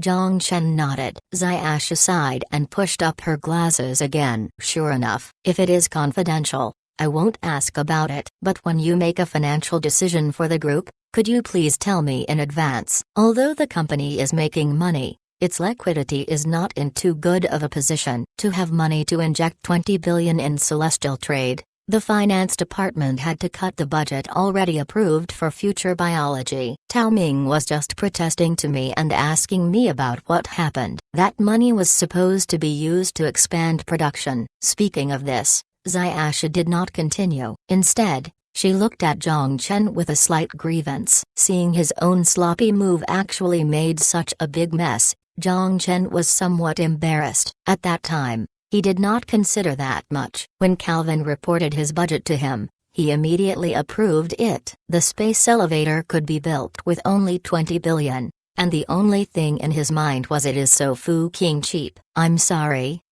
make sure to consult you next time. Already accustomed to taking care of Zhang Chen's mess, Xiashu only made an expression that said I hope so. Just then, Zhang Chen suddenly thought of a problem. Right. You said that our liquidity is a problem? Xiashu answered professionally. This is a common problem in any big company, unless we open a bank, Zhang Chen said immediately. Xiaoshu took a moment to process. Although she wanted to say to maintain a good relationship with the bank, Zhang Chen's view was indeed correct too. After a pause, she nodded and replied, yes, unless we open a bank. Chapter 760. Future Bank. A company is like a beast. The more hands and feet on the beast, the larger the body, the more complex the blood vessels under its skin, and naturally more blood flows through the blood vessels. For a company, cash is the blood that maintains its normal operation. The blood vessels supply blood to the various organizations of the company and create value through its circulation. Business expansions, business failures, strategic adjustments, and a series of other measures may cause the company to temporarily lose blood. In general, The best solution at those times would be to seek out a loan from banks, but Future Group faced a problem. The Bank of Zin did not have the ability to provide transfusion for Future Group. Therefore, referring to the practices of B-City Consortium and the Rothschild family, Zhang Chen decided to create a blood-supplying heart for Future Group. What was more convenient than opening a bank himself? Since he decided on it, he would do it. On the following day, the Future Group, through its subsidiary, purchased a Kali-based bank at a price of $600 million and changed its name to Future Bank with lightning speed. The scale of Future Bank was not too large, with only 20 locations in Kali. It also had less than 1 million depositors. The total amount of deposits was only $4.8 billion. And the loan-to-deposit ratio was 71% with a few bad debts. Just as people were beginning to speculate on why the Future Group would acquire this small, unnamed bank in faraway Kali, Future Group announced in high profile that it would invest $10 billion in Future Bank, and at the same time acquire 11 small and medium-sized banks located in North America and Europe at a premium. The progress of acquisitions was very smooth, mainly because the premium offered by Future Group made it impossible for shareholders of the banks to refuse. Immediately afterward, Future Bank began its restructuring work, integrating the operations of these 11 small and medium-sized banks under the same name, Future Bank. It transformed itself into a multinational bank. The news on Penglai City's opening was still a heated topic, and Future Group already made an unprecedented move. With such intensive acquisitions of banks, was Future Group looking to expand into the financial markets? Future Group's move immediately caught the attention of American banks such as Citibank and Morgan. Although they didn't think that Future Group would be their opponent in the financial sector, the influence on the internet had caused the old banking giants to not take this move lightly. And it turned out that their worry was not without warrant. Future Bank immediately held a press conference after the completion of the reorganization and announced to the media that Future Bank had already reached an agreement with Future Group's subsidiary Future Technology. The agreement was to simplify the payment procedures for virtual reality content payments. After opening an account with Future Bank, Future Technology would automatically register an online banking ID for the individual. After the identification information was verified, the individual's account could be activated. As soon as this move was announced, the number of depositors in Future Bank rose exponentially. However, what really motivated people to save money was not simplified payment procedures, but because Future Bank's deposit interest rate was high as 1% for their checking accounts, and the fixed-term interest rate was 4%. For the vast majority of ordinary people, it was direct benefit they could see. At the press conference, the CEO of Future Bank was even more direct. "Yes, our bank's primary business is to lend money to Future Group. Do you think making a loan to Future Group may lead to bad debt? Look at your family's robot Xiaolin and the future around your wrist. Do you think Future Group could go bankrupt? So please rest assured in keeping your money here. Unless Future Group goes bankrupt, you will never have to worry about your own deposit." Of course, the questioning voice was not absent. For example, some competitors employed experts and scholars in the finance field and stated that Future Bank's funding ratios were too concentrated and lacked risk management capability. They questioned the security of Future Bank's deposits. However, even if these dissonant voices existed, they were unable to stop the group's march into the financial industry. After Future Bank announced its cooperation with the parent company, the number of depositors and total deposits increased at a visible speed. By the end of March, this figure had grown to an astonishing level. Currently, the Future Bank has 17.41 million depositors globally, and the total deposits, when converted to US dollar, is $112.1 billion based on the current exchange rate, and the loan-to-deposit ratio is 77%. At present, the CEO of Future Bank has proposed to us to acquire additional funding by going public and then using the money to acquire other banks. What do you think? Xiaosha asked. Injecting $10 billion into Future Bank to complete the acquisitions of 11 banks, Counting the 20 billion previously injected into Celestial Trade, the group's liquidity was pinched. Does going public mean information disclosure? Zhang Chen asked what concerned him the most. Ziyasha nodded. If a listed company has a major investment project, or significant business adjustments that may cause stock price fluctuations, it is obliged to disclose the details of the project to the public. But the disclosure is only limited to the details of the investment, and the part involving trade secrets can be kept confidential. My suggestion is that if you just intend to use Future Bank to support the parent company's business, it is not bad to go public. After all, only a large enough scale could support the beast known as Future Group. Going public was undoubtedly the best choice for business expansion. The financial giants, including Citibank, were all listed companies that allowed them to accelerate their expansion and squeeze their competitors out of the market. Old financial giants such as Rothschild Bank, although very rich, had less influence than Citigroup. One of the key reasons for this is that Rothschild had been extremely stingy with its shares and had never considered going public. In a sense, Zhang Chen was such a person, but recently he made some changes that followed the beat of the century. In the field of finance, Zhang Chen did not have any cutting-edge technology to use. At most, he would devote some effort on privacy and information security of depositors. However, the depositor's information security alone may not be enough of a selling point for absorbing deposits. If he wanted to expand the business of Future Bank in a short period of time, then going public was the only answer. Then, he could use that money to buy out the competitors and achieve his goal. Is 30% enough? Zhang Chen advised after a long pause. That's enough. Ziyasha nodded. Excellent. Let's put going public aside for now. I need to temporarily tighten the lending policy of Future Bank and maintain the loan-to-deposit ratio at 80%, giving priority to satisfy Future Group's loan demand. Okay. Chapter 761, Hawaii of the East. Future Bank's public listing went smoothly. The bank was expected to issue 30% of their shares for $11.9 billion. Zhang Chen gave David Smith, CEO of Future Bank, full responsibility on the listing process. The former Citibank executive was an expert in the financial field, so naturally, handling making the company public would be no exception. So on this matter, Zhang Chen didn't need to seek help from B City Consortium Boston, and he would be able to complete the matter himself. After Future Bank was listed, it would continue to acquire small and medium-sized banks with the $10 billion from the proceeds, and it would continue to snowball and expand the heart of the behemoth.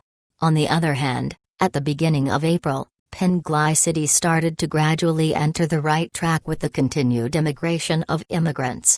The economic structure of Penglai City was dominated by tourism, followed by the office industry, supplemented by small manufacturing and light processing. According to statistics from the Zin Tourism Bureau, due to Penglai City's grand opening and other influences, the number of tourists in Zin in March showed explosive growth. Compared to the 180,000 visitors in February, the number of tourists in March skyrocketed straight to 797,000. Based on the data from Zin Airlines, the number of air passengers in the month also exceeded 1 million, setting a historical peak. Shocked by this high-tech city, many tourists expressed their astonishment after their visit. This is an incredible city. I didn't think I could see the legendary Atlantis in my lifetime. The whole city is built entirely on the sea, but you can't feel the slightest bump. What impressed me the most was the security here. No matter where robberies took place, it never took more than 5 minutes after receiving a call till the criminals were caught. I saw a thief who hadn't yet run halfway across the street before he was caught by a police drone with my own eyes. He tried to escape and was hit by rubber bullets to the point where he peed his pants. Haha, compared to Detroit, this place is heaven. I'm going to move. The streets are very clean. The round cleaning robots are so cute. I don't know where to buy them. The shopping is amazing. The water activities are spectacular, and the traffic is impeccable. I can't really think of any reason to leave a bad review. Yeah, The air here is really good. I plan to buy a level 1 unit here and spend my vacation here every winter. The world's most trusted travel websites were filled with positive reviews with barely any negative comments. The wave of positive reviews was partially because people always have the greatest tolerance for new things, but of course, there was the charm of Penglai. Booming tourism led to a series of industry chains related to consumption and services. With such huge business opportunities, capital predators naturally wouldn't let this opportunity escape from their grasp, and they swarmed in with cash. According to statistics from Penglai City Hall, as of the end of March, there were as many as 57,000 companies in Penglai City, providing a total of 517,000 jobs for Xin. Zhang Yaping, the president of Xin, was smiling so much that he couldn't close his mouth. With the help of Future Group, the Panu economy lifted off like a rocket. At present, only a third of the 500,000 job vacancies had been filled. The huge demand for labor attracted a large number of immigrants from East Asia and Southeast Asia. Influenced by the similar culture, immigration to Penglai City from Guangzhou and Fujian was particularly popular. The name of Penglai City, therefore, gained nicknames in Hua such as the Land of Opportunity and Hawaii of Tea. In addition, the city's municipal structure was even more surprising to the world. Penglai itself didn't belong to the territory of any country, although it was nominally a part of Xin. Both the laws and municipal administration were the responsibility of a department under Future Group, Penglai City Hall. In other words, the island floating in the Pacific Ocean was a city completely controlled by a private enterprise. The mayor would be elected. Every citizen with household registration in Penglai City could participate in the election through a personal terminal. The intelligent program would announce the election result and appoint the mayor. In addition to the mayor, Penglai City would also include a citizens' assembly. Members would be elected by the citizens of each constituency with checks and balances to the mayor. The justice, security, and military system were independent of the municipal system. The former had a separate system and was executed under the supervision of I. The latter two were under the control of Celestial Trading, directly loyal to Zhang Chen. Rather than saying the place was a private kingdom, it was more fitting to call it a giant enterprise. Every citizen on the island was an employee who, after entry, accepted the supervision of company rules and regulations and enjoyed the benefits of the company's high technology under the framework of the law. In addition, the residents of the island possessed a special right. There was a vote to decide if Christmas and Lunar New Year should be spent in the Southern Hemisphere or the Northern Hemisphere. At the beginning of April, with most of his work completed, Zhang Chen also gave himself a vacation. He took Aisha, Xiaoshu, and Natasha, who wasn't invited to Penglai City, to enjoy a leisurely holiday. In the beginning, Shisha said she couldn't leave her job, but Zhang Chen decided to forcefully give her a vacation. Although work is important, life cannot be thrown away. Just relax this week and don't think about work, Zhang Chen said. To be honest, upon reflecting on Xiaoshu's work schedule 365 days a year as her boss, Zhang Chen didn't want her to work so much. Of course, this concern was unrelated to overtime pay but rather out of concern for her own health. Working so hard every day would be detrimental to her health in the long term. During holidays, her access rights would be temporarily lowered by 2 levels and she wouldn't be able to access her office door. Having been accustomed to Zhang Chen's decision-making process, Xiaoshu sighed and accepted his good intentions. However, in her heart, she did want to go on vacation with Zhang Chen. It was only in front of Aisha that she always had a kind of incomprehensible anxiousness, as if she did something unforgivable to Aisha. After all, that night, she followed her own heart and did something incredibly over the line with Zhang Chen. Even if she tried to pretend nothing happened with him, she was embarrassed and ashamed for that night's move when she was alone. What she didn't know, however, was that Aisha didn't care about Zhang Chen's harem, and she already knew what happened that night. In this country, what could escape the eyes of ghost agents? Fortunately, Aisha wasn't the jealous type and accepted the idea of a harem. If any other woman controlled the intelligence department, it would be a blood rain in Zhang Chen's harem. Chapter 762, Holiday on the Beach. Clank. Upon picking up the Coke from the vending machine, Zhang Chen opened the can and took a swig. The sweet, cold sensation flowing down his throat was especially refreshing. Zhang Chen discovered unexpectedly that happiness wasn't just eating delicacies of the world. The glaring sun was blinding. Looking at the beach, his eyes narrowed. Green palm leaves swayed, and not far away on the beach, children were playing with their mothers and couples were chasing each other on the beach. This was the largest beach in Penglai. The one thing the place didn't lack was bikinis and beautiful women. Pairs of long, white legs reminded Zhang Chen of his time at Shanghai University. His best buddies went to the beach to swim while they watched the beauties who walked by them. Not far away, a net was pulled on the beach. Aisha and Natasha were battling each other in beach volleyball. Xiaoshu, who didn't have their stamina, wisely chose to not participate in their contest and looked comfortable in her beach chair. While in the shade, she leisurely kept score for both of them. Both women were rookies in beach volleyball. However, in terms of physical strength, both were superwomen. One was a former KGB agent and the other was injected with a genetic vaccine. Although the latter had stronger physical attributes, the former was not too far behind her. Aisha leaped up and used her brute force to smash the ball. The volleyball turned into a shadow and swiped past Natasha's blonde hair. The volleyball bounced into the sand with a bang and formed a deep pit on the beach. "Are you trying to murder me?" Natasha glanced at the deep pit and gave Aisha a hard stare. Lightly landing on the ground, Aisha combed her hair without even quickening her breaths while she looked at Natasha emotionlessly. 50. I win. Although she still looked expressionless, at a closer look, there was a faint smile on her face. However, her proud expression lasted for not 2 seconds. Just as she wasn't paying attention, a Coke can came from behind and struck her face. HMPH. Aisha, who was frightened by the chill on her cheeks, shivered. Looking at Aisha's lovely expression, Zhang Chen couldn't help but smile and put the Coke in her hands. "Get along with each other. Are you all tired? Come for a drink." Gruffly glancing at Zhang Chen, Aisha took the Coke and sipped the drink. She never really liked carbonated drinks, but she never refused anything Zhang Chen gave her. Looking at the pair's intimate moment, Natasha rolled her eyes. Her eyes then suddenly swept across Aisha's chest and she began to smirk. She stepped forward, gently swayed her blonde hair, and frankly passed the volleyball in her arms to Aisha. "I lost in volleyball." HMPH.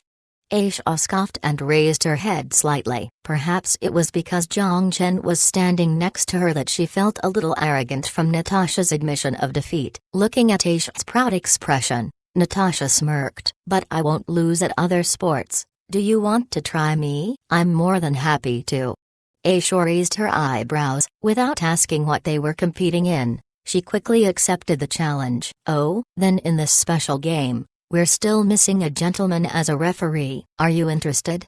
Natasha turned to Zhang Chen and whistled while raising her chest. The soccer ball wrapped in a few pieces of cloth was just about to jump out of the cloth. Russia's ethnic talents seemed to be centered around the word big, whether it was the caliber of a tank cannon or the beauty of Moscow. A few years ago, Google did a ranking on the size of female parts around the world and Russia ranked first without any surprise. No normal men would say number. However, as a gentleman, it wasn't elegant to express too much desire. Well, to say any more would be an excuse. If it wasn't for Xiaoshu's murderous eyes, Zhang Chen would have really wanted to do something. Zhang Chen utterly rejected the temptation while Natasha had a smug look. He dragged the bewildered Aisha aside and warned the innocent little girl not knowing the evil in the world to not easily accept challenges. It was a lot of fun. When dusk painted the sky golden, the four left the beach and returned to Central Hotel. In the next few days, the four also went to the newly opened Venus Water Park, the most popular robot museum for tourists, and Penglai's largest submarine shopping street, and visited all the fun places in Penglai City. On the last day of the tour, Zhang Chen's original plan was to return to Coral Island, but he just happened to catch up with a unique charity party. There would be celebrities from all walks of life in attendance. As the richest man in Penglai City and possibly even the world, Zhang Chen naturally received an invitation. The event was jointly organized by a number of charitable organizations such as UNICEF and the International Red Cross. It was sponsored by more than a dozen philanthropic rich people around the world. The venue for the evening party was located in the submarine ballroom in Penglai City. However, these weren't the selling points. The selling point was that one of the most influential painters in the contemporary era, Julian Schnabel, would auction his latest work Pearl of the Pacific at this charity event. Just from the name, it was easy to tell the painting was based on Penglai. Xiaoshu attended the event with Zhang Chen because the two of them received invitations. Originally, Zhang Chen was also planning to bring Aisha, but he refused on the basis that it would be inappropriate for her to frequently appear in public based on her job.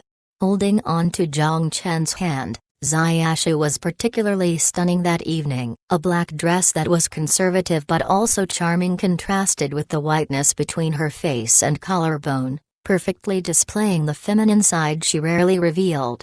When she entered through the gate, she immediately attracted countless stunned eyes. Even movie stars and singers were all overshadowed by her beauty. However, those stunned gazes disappeared after a glimpse. After seeing the man she was holding on to, the people who were originally interested smartly gave up. Competing with the richest man in the world was just merely asking for discomfort. Upon seeing the arrival of the main guest at the charity party, the host, Adam Galway, smiled and greeted Zhang Chen with a warm welcome and extended his right hand. "Thank you for your generosity, Mr. Zhang Chen, for the world's children and those who need help."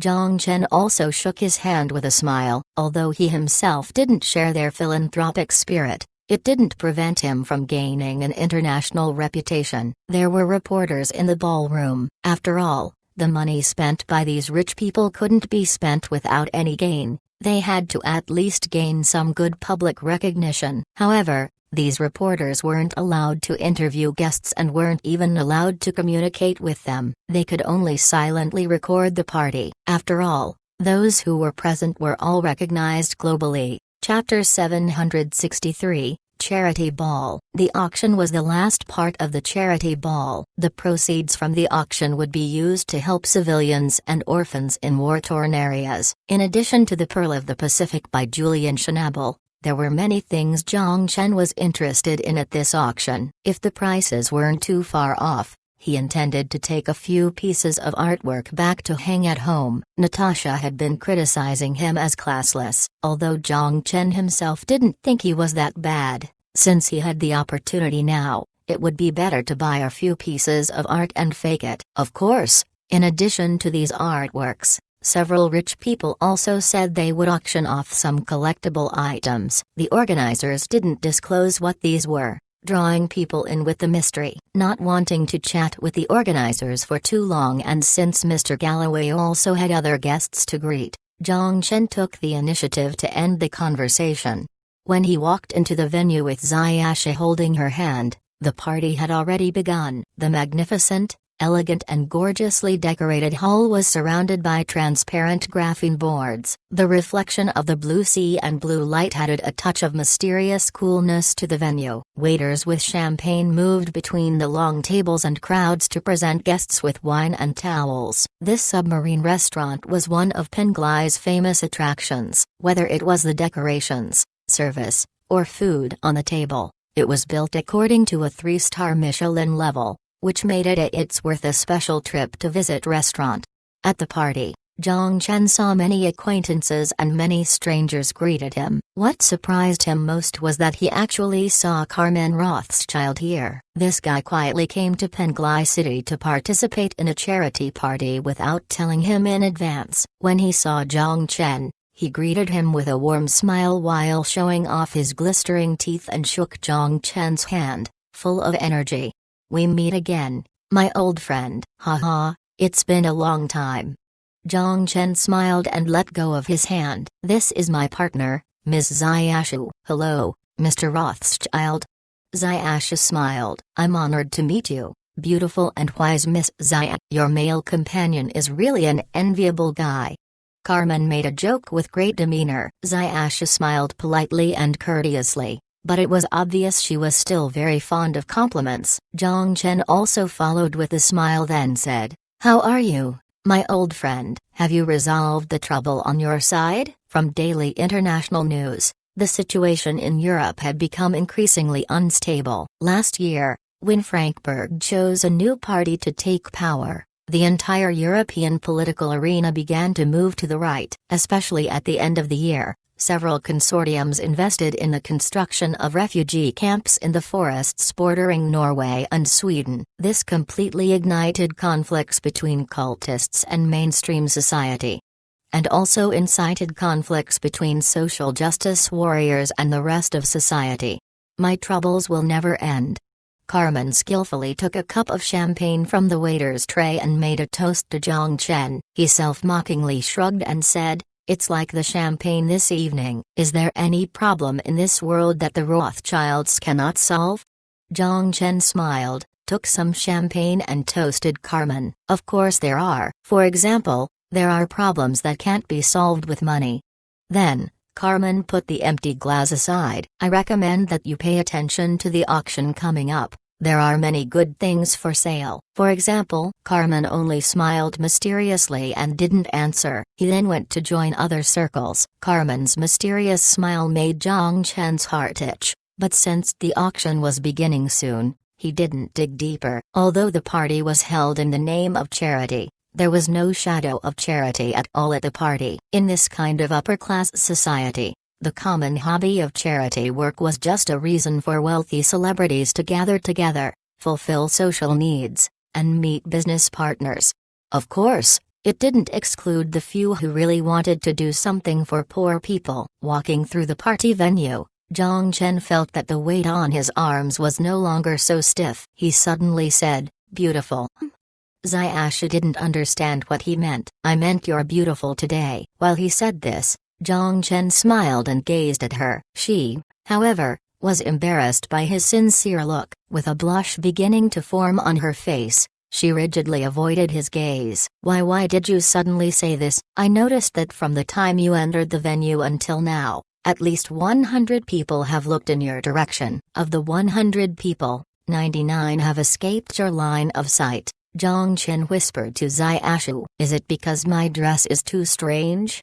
Zayasha quickly lowered her head anxiously, looked at the dress on her body and compared it to the clothes of other women around her. Her evening gown was borrowed from Asia. It was her first time wearing this type of dress, and now that she was singled out by Zhang Chen, she suddenly felt a bit awkward. "No, it's just because you are so beautiful," Zhang Chen said with a smirk. "Nonsense." Zayasha blushed and gave him a hard stare. After a few laps around the venue, because she had quite a few cups of low-degree champagne, Zayasha went to the bathroom midway through and Zhang Chen began to wander alone. At that moment, someone suddenly shouted out his name. "Zhang Chen, you are?" Zhang Chen looked puzzled at the man who said hello to him. He didn't remember this person at all. Even with Asians' perspective on beauty, this man could be considered handsome, and he was the complete opposite of the European and American sense of beauty of being free-spirited. However, while eagerly being watched by a man, Zhang Chen didn't feel good at all. In particular, this man still looked rather handsome and gave him even more goosebumps. "You certainly don't know me. I'm Alex Watson." Alex took the initiative to extend his right hand. "Alex Watson." Zhang Chen frowned slightly. Even though Alex said his name, Zhang Chen didn't have the slightest impression of him. Alex only smiled helplessly and shrugged. "Well, it seems that my sister rarely mentions her disobedient younger brother." Suddenly, Zhang Chen noticed his surname while he mentioned about being a brother. "You are Emma's brother?" "Yes. You finally recognized me." "My sister is also at the party. Do you want me to take you to see her?"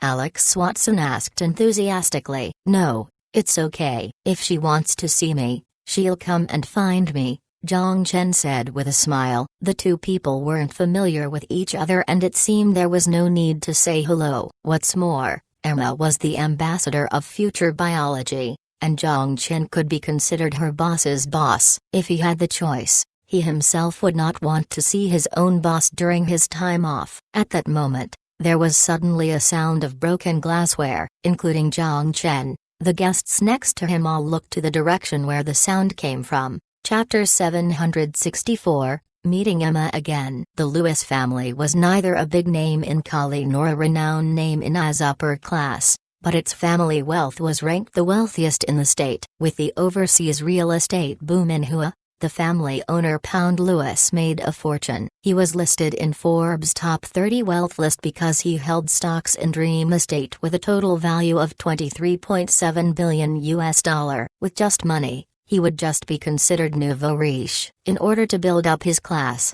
Pound did all he could to squeeze into the upper echelons. He once spent $1 billion to become a Warner Brothers shareholder in order to walk the Oscars red carpet. He wouldn't miss this opportunity to be at such a world-class charity party, of course. However, because of business reasons, he didn't have time to visit in person, so he sent his son Barkley Lewis to take part in this charity party. However, compared to his wealthy father, Barkley Lewis was undoubtedly a douche. Other than spending all day driving sports cars his father bought for him, he always hung out with Hollywood stars using his father's name. He was the perfect definition of a playboy. After seeing Emma Watson, he was immediately attracted by her noble and glamorous temperament, so he used the usual tricks and invited her to dance. Unfortunately, Emma didn't respect his father and euphemistically rejected his invitation. As a woman who once delivered a feminist speech at the United Nations, Emma would not just bow down because his father was on Forbes' list. Barkley's good reputation wasn't a secret in Hollywood either. She naturally felt disgusted by this type of persona. As for being a Warner Brothers shareholder, there were many Warner Brothers' shareholders. At least 20. The company's general shareholding structure was scattered. 1% of the shares were enough to enter the board of directors, and 30% of shares were enough to become the chairman. However, Mr. Barkley obviously didn't anticipate that he would be rejected by a second-tier movie star. It was obvious he used implicit words to harass Emma, and he even wanted to reach out and hold her around the shoulders. Emma finally erupted, pouring champagne over his face. When she took the champagne, her hand accidentally knocked the crystal glass off the table, so the shattering sound attracted the attention of surrounding guests. The previously gelled hair was now stuck to his face. Lime-flavored champagne dripped down his hair. When he was splashed with champagne, Barkley Lewis was completely dumbfounded. The situation around him and his surroundings caught him in a turbulent whirlpool of embarrassment. His eyes were gradually filled by anger. Emma calmed down from her impulses and her face gradually turned pale. At the heat of the moment, she splashed him out of rage. When she calmed down, she suddenly realized that what she did was excessive. Very well, very well.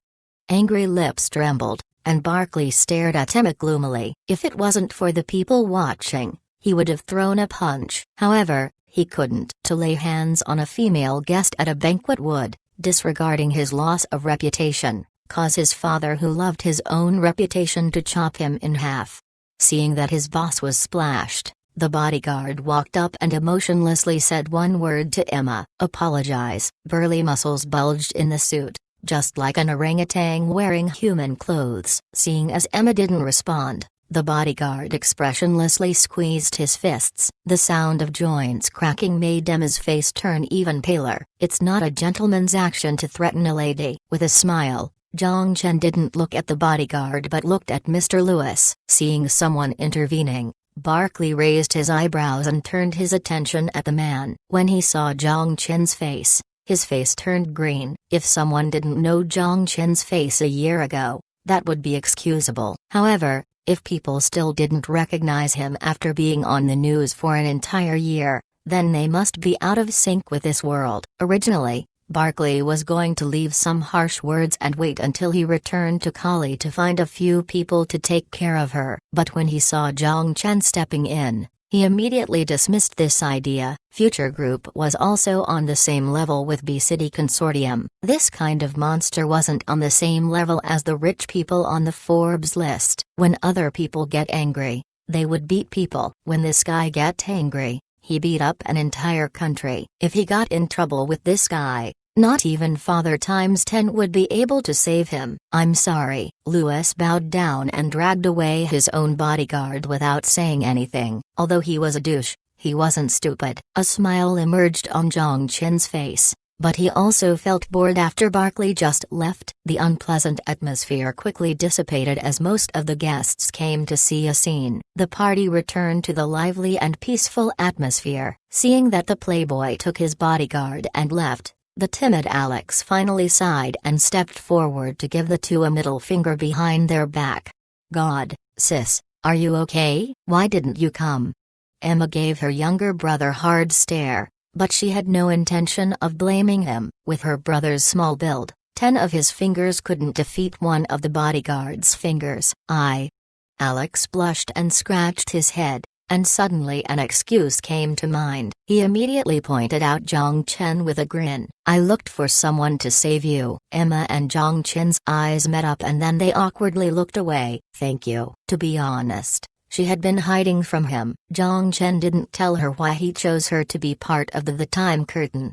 Her excessive self-protection instincts told her that his own thoughts might be the same as the other man's. He was just less obvious. When she thought about this, there was an inexplicable feeling that grew in her mind. If he asked her, could she really have the confidence that refused Barkley? To refuse him, while having mixed feelings, her thank you was very sincere, because she knew clearly that if it wasn't for Zhang Chen, even if she left unscathed today, the situation waiting for her wouldn't be good in Kali. You're welcome. Zhang Chen smiled. He didn't think as much as her. His actions were more about seeing an acquaintance in trouble and doing a favor. But it's better to think before you act. After all, you can't count on there being so many gentlemen willing to save you. The richer people were, the more people cared about their own feathers. Due to their identities, most people just glanced over. Was it worthwhile to get in a conflict with a billionaire for a movie star? Anybody who did business would do the math. It was precisely because of this that only Zhang Chen stepped into the mess. Only he didn't care. Without chatting with Emma for too long, Zhang Chen realized the time, then bid farewell to the siblings. He then went to the agreed location and met up with Xiaoshu. There was a half hour before the auction's start time. Taking advantage of this time, he intended to fill his stomach first. The food on this long table was full of colors, flavors, and smells. Having entered the venue for so long without even touching the food was a great tragedy. After arriving at the agreed-upon spot,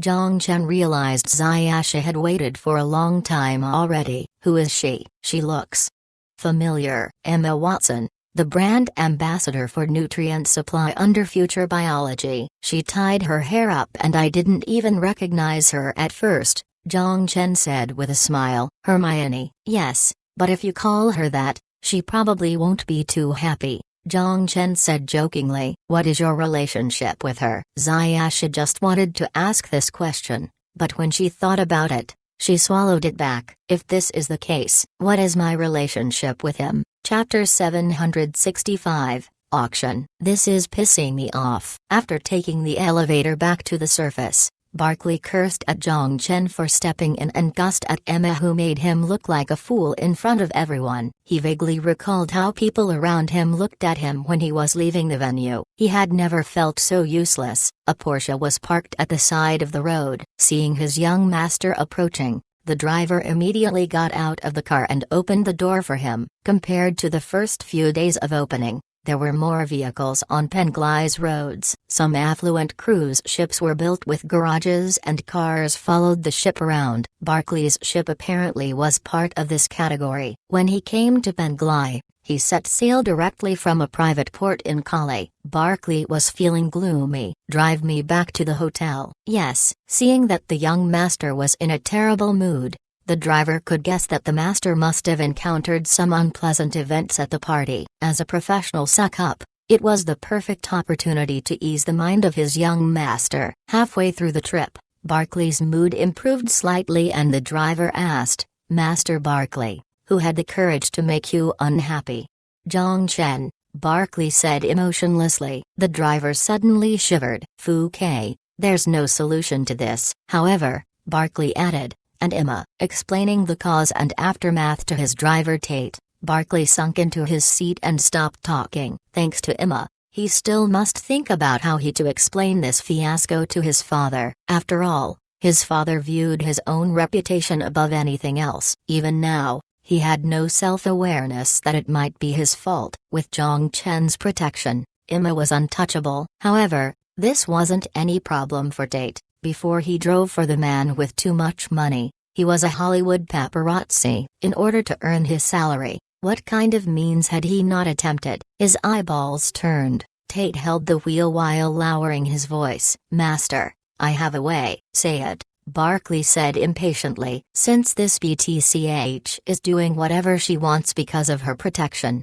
then we will first take away her protection before making a move." "Just."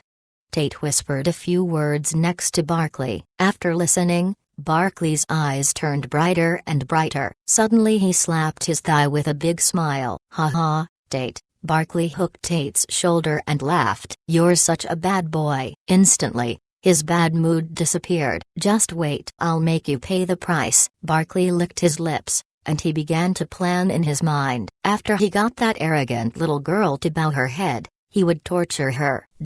The waiters withdrew the cooked dishes and replaced them with delicate and delicious desserts. The sweet but not greasy ice cream stimulated Zhang Chen's taste buds. Even though he didn't like sweets in general, he fell in love with this ice cream he couldn't name. Zhang Chen secretly made up his mind. After the party was over, he would go to the kitchen to get the recipe of the ice cream, then ask Aishwa to make it for him. After dessert was over and the guests savored the food, this evening party entered the final and most crucial part, the charity auction. The items to be presented at the auction were donated by people from all walks of life. Zhang Chen donated a pen that he used for a price of $100,000. Compared to Julian Schnabel's Pearl on the Pacific, a pen undoubtedly paled in comparison. However, the most important factor was how much money being donated, not the price of the items auctioned. Because it was a charity auction, most of those sitting there were successful with prestige and reputation. After auctioning an item,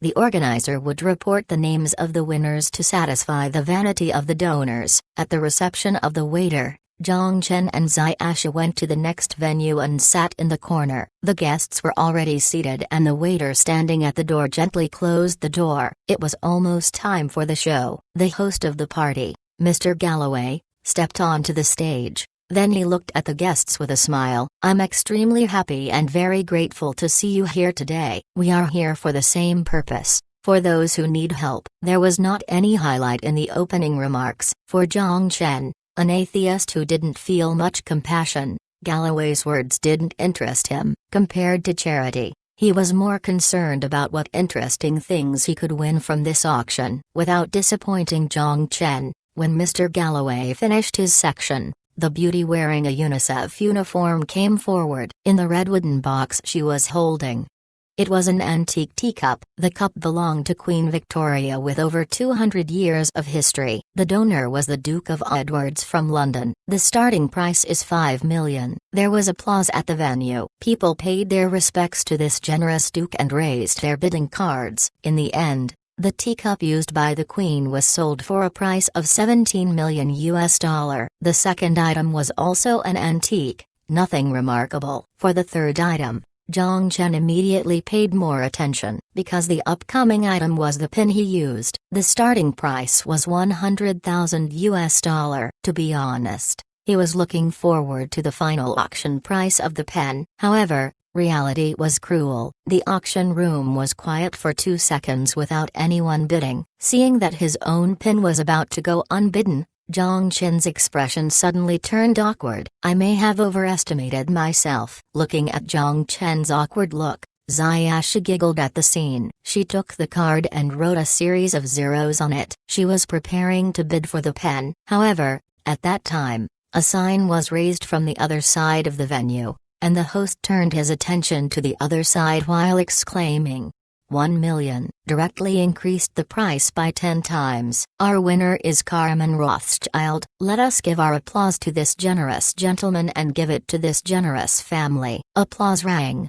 but Zhang Chen felt embarrassed. He noticed Carmen was sitting there smiling, then raised his cup. "Well, Finally someone recognized its true value. The fourth piece of merchandise was the Pearl of the Pacific, the most prized item, which pushed the atmosphere to the climax. With a starting price of 5 million, the price increase must not be less than 100,000. However, as soon as the painting was put out, a wealthy man already doubled the price to 10 million. However, it was a pity that his competitor is Zhang Chen. After some competition, when the third sound of the hammer fell, the painting was eventually sold at a high price of $110 million by Zhang Chen. A painting sold for $110 million. Even for the many wealthy individuals at the party, it was still a shocking and ridiculous final price.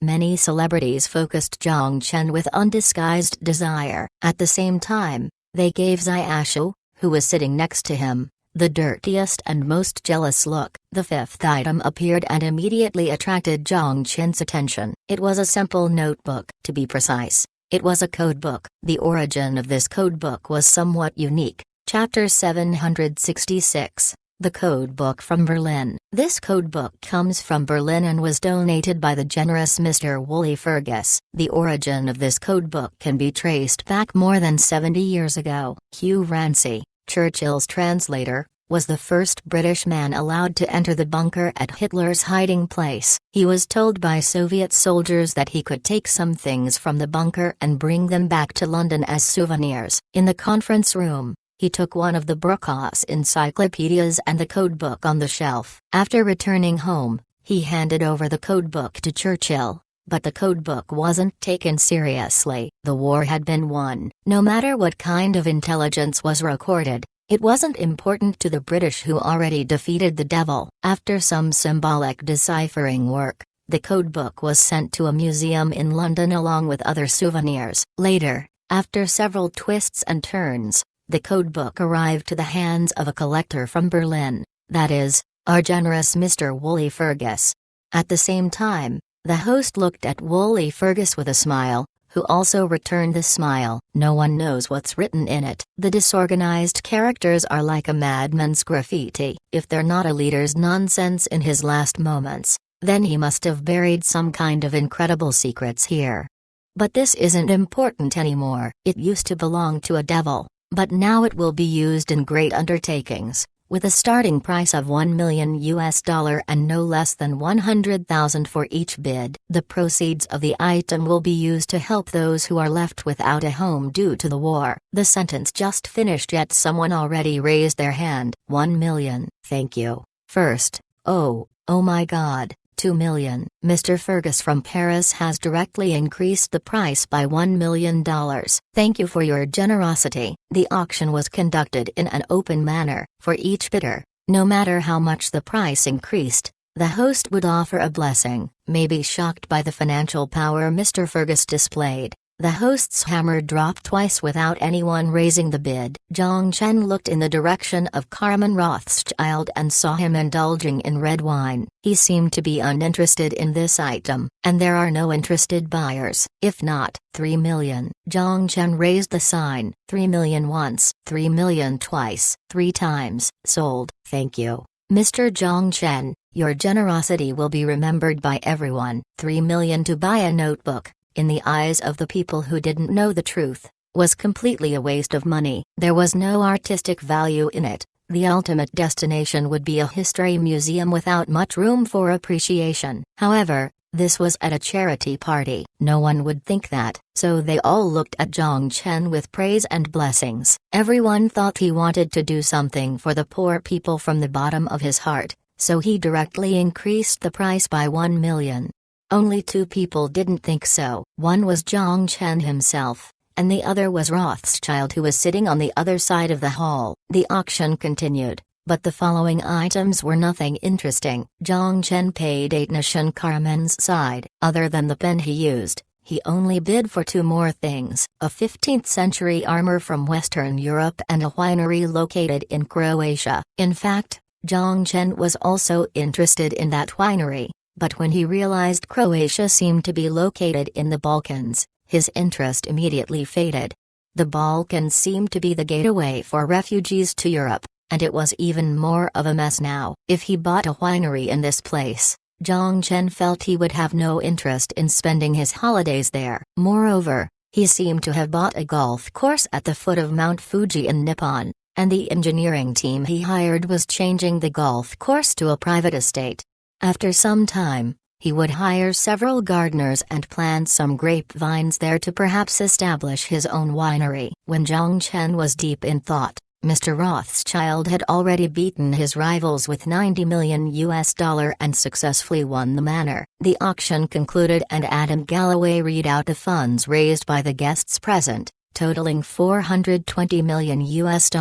Adhering to the principle of openness, Mr. Galloway promised to the people that the official websites of many charitable organizations such as the International Children's Fund and the International Red Cross Society would monitor the whereabouts of this huge amount of money in real time and invite people from around the world to also participate in the auditing. Finally, he once again thanked the entrepreneurs for their generosity. In particular, Zhang Chen and Rothschild's contributions equated almost half the funds raised by the audience. After the party ended, Zhang Chen met Rothschild, who was also on his way to the elevator. "So, what is that interesting thing you are talking about? Didn't you already win it?" Carmen smiled. "You're referring to the 110 million painting or the sketchbook used by the great Führer. Haha, that's a good one." Carmen didn't hold back and burst out laughing. "It's not a sketchbook, it's an original piece of the unsolved mystery from the last century. Someone said the secrets of the Third Reich are hidden in the notebook. People also said it's a treasure map, and MI6 never stopped deciphering the codebook. A copy of the book has been lying in their confidential archives for decades." Of course, what the host said was right. That is, no one has yet been able to decipher the secrets of this codebook. "Do you think I can decipher it?" Zhang Chen joked. "You're overestimating my strength. I'm afraid that this original in my hands will suffer the fate of lying in the archives." "That's not my problem," Carmen laughed and mocked him. "I just said that it was an interesting thing, but I didn't say you would find the treasure." The value of items with more than $1 million in value would generally be handled by dedicated escort officers, who would take the auction items to the winners' homes. However, at the request of Zhang Chen, after paying, he took the codebook directly from the auctioneer. After taking Ziyasha back to the hotel, Zhang Chen returned to his room on the top floor of the Central with the $3 million codebook. When he got home, Aisha had already filled the bathtub with water. The water temperature was just right. With Aisha's service, Zhang Chen took a relaxing bubble bath. Wrapped in a bath towel from the bathroom, he returned to the study and took a briefcase with the codebook. Zhang Chen sat directly at the desk. Dark gray leather covered the dust full of history. Nothing was written on the cover of the codebook. Only a small swastika was engraved in the middle of the cover. Chapter 767, Just in Case. Turning open the page, an old, dry scent blew in his face. Zhang Chen called out artificial intelligence Jean to the watch as looked at the line on the title page, then asked her to translate German into Chinese. Sure enough, it read the Führer's name. Like the host of the auction said, densely packed characters filled the yellowed paper as he turned to the second page. But when he thought about it, the famous MI6 spent half a century trying to decipher it without fruition. It wouldn't be any different with the effort of an individual. Zhang Chen sighed. Just as he was about to close the book, Jean suddenly said, "The Newman password, invented in 2059, belongs to the disordered large quantity password that is organized by the quantum algorithm in the early days and can only be restored through a specific algorithm formula. Theoretically, if there is no codebook, considering the cryptography of the quantum algorithm, this piece of information has no solution using contemporary decryption technology." When Zhang Chen heard Jean's words, he took a moment to process the information and immediately looked at Jean in excitement. "Wait, you mean you know how to decipher this?" Jean turned her head and told Zhang Chen what she could do with her actions. Through the pupils in the hologram, a stream of green data flowed. After about half a minute, this secret that troubled MI6 for half a century was translated on the holographic screen. 36,000 characters were crushed into large pieces of text and graphics in accordance with a special algorithm. Like spells, they were arranged in layers under Jean's command. When all the information was extracted, Zhang Chen discovered in the bottom right corner of the holographic screen that the data released by the 36,000 characters was 2.7 GB in size. How could anyone decipher this? Are you sure you didn't make a mistake? Zhang Chen looked at the image on the holographic panel in disbelief and asked Jean. During deciphering, I used 4.7% of the computing resources on the quantum computer, Jean replied in an indifferent voice. Without the computational power of a quantum computer, without knowing the translation formula, it would be almost impossible to crack the information in the codebook. Or to put it another way, even if you knew the translation formula of the codebook, if you wanted to release more than 36,000 characters into a 2.7 GB file, it would be extremely difficult to do purely by hand. Zhang Chen couldn't understand the mathematical formula, but he could recognize the graphs. V2 rockets, jet engines, Mi-163 Comet interceptors, BV-246 gliding missiles, Ho-229 experimental battle suits, atomic bomb design plans, and some strange things that even the reserve search engines couldn't find. Obviously, Germany didn't complete the translation of the codebook even at the last moment. Even if they controlled the formula, unbelievable, these incredible technologies of the Third Reich were actually recorded in 36,000 characters. Zhang Chen looked at the holographic screen for a long time and finally sighed. Who would have thought the fate of the entire empire was in such a booklet? Unfortunately, this booklet didn't save the fate of the empire. The Golden Apple, Code Book. His finger tapped on the arm of the chair gently. Zhang Chen recalled the issue he discussed with Lin Lin about the space colonization ship. They sent signals to this dimension of Earth through Klein particle waves. Lin Lin once told him the amount of information the Golden Apple is able to receive is limited. In this case, the purpose of the codebook was evident. The Golden Apple's small water pipe obviously wasn't enough to transfer a 2.7 GB file. So the space colonization ship entered the void of the colonial ship, first passed the 36,000 characters through the Golden Apple to the Führer and passed on the codebook to translate the characters. It was equivalent to compressing the 2.7 GB file, then tossing in the decompression tool together with the compressed file. Although the reason why the people on the colonization ship chose Germany as their spokesperson was unknown, but it was certain that their plans fell short. Even with these incredible technologies, the Third Reich still perished in the steel floods of the two superpowers. These technologies were obviously all based on the technology of the 40s. They could no longer be considered incredible. Any rocket engine could easily defeat the old V2 rocket. Zhang Chen was a bit disappointed when he realized this. He previously thought he could learn some interesting stuff in this notebook, like the technology from the void. However, survivors who were lost in the void seemed to have considered that over-advanced technology would not only have a benign impact on the Third Reich, but it would lead them to infuse a large amount of scientific research resources into meaningless projects. It was like throwing Einstein a set of nuclear fusion equations. He couldn't have made the hydrogen bomb before making the atomic bomb. But even without the technology, at least he now possessed the treasures of the Third Reich. Although Zhang Chen didn't lack money, searching for a treasure not known to the world has always been a boy's romance. His fingers scrolled through the holographic screen, bored, and the technology that had already been outdated passed by in front of him. However, when he yawned and turned to the last picture, he suddenly stopped. On the holographic screen was a fortress among the glacial snow mountains. The remnants of the void not only presented weapons from the Führer of the Third Reich, but also offered him a design map of a castle. Detailed instructions for carrying out the construction were already recorded in the drawing, and even the construction site was clearly written on it.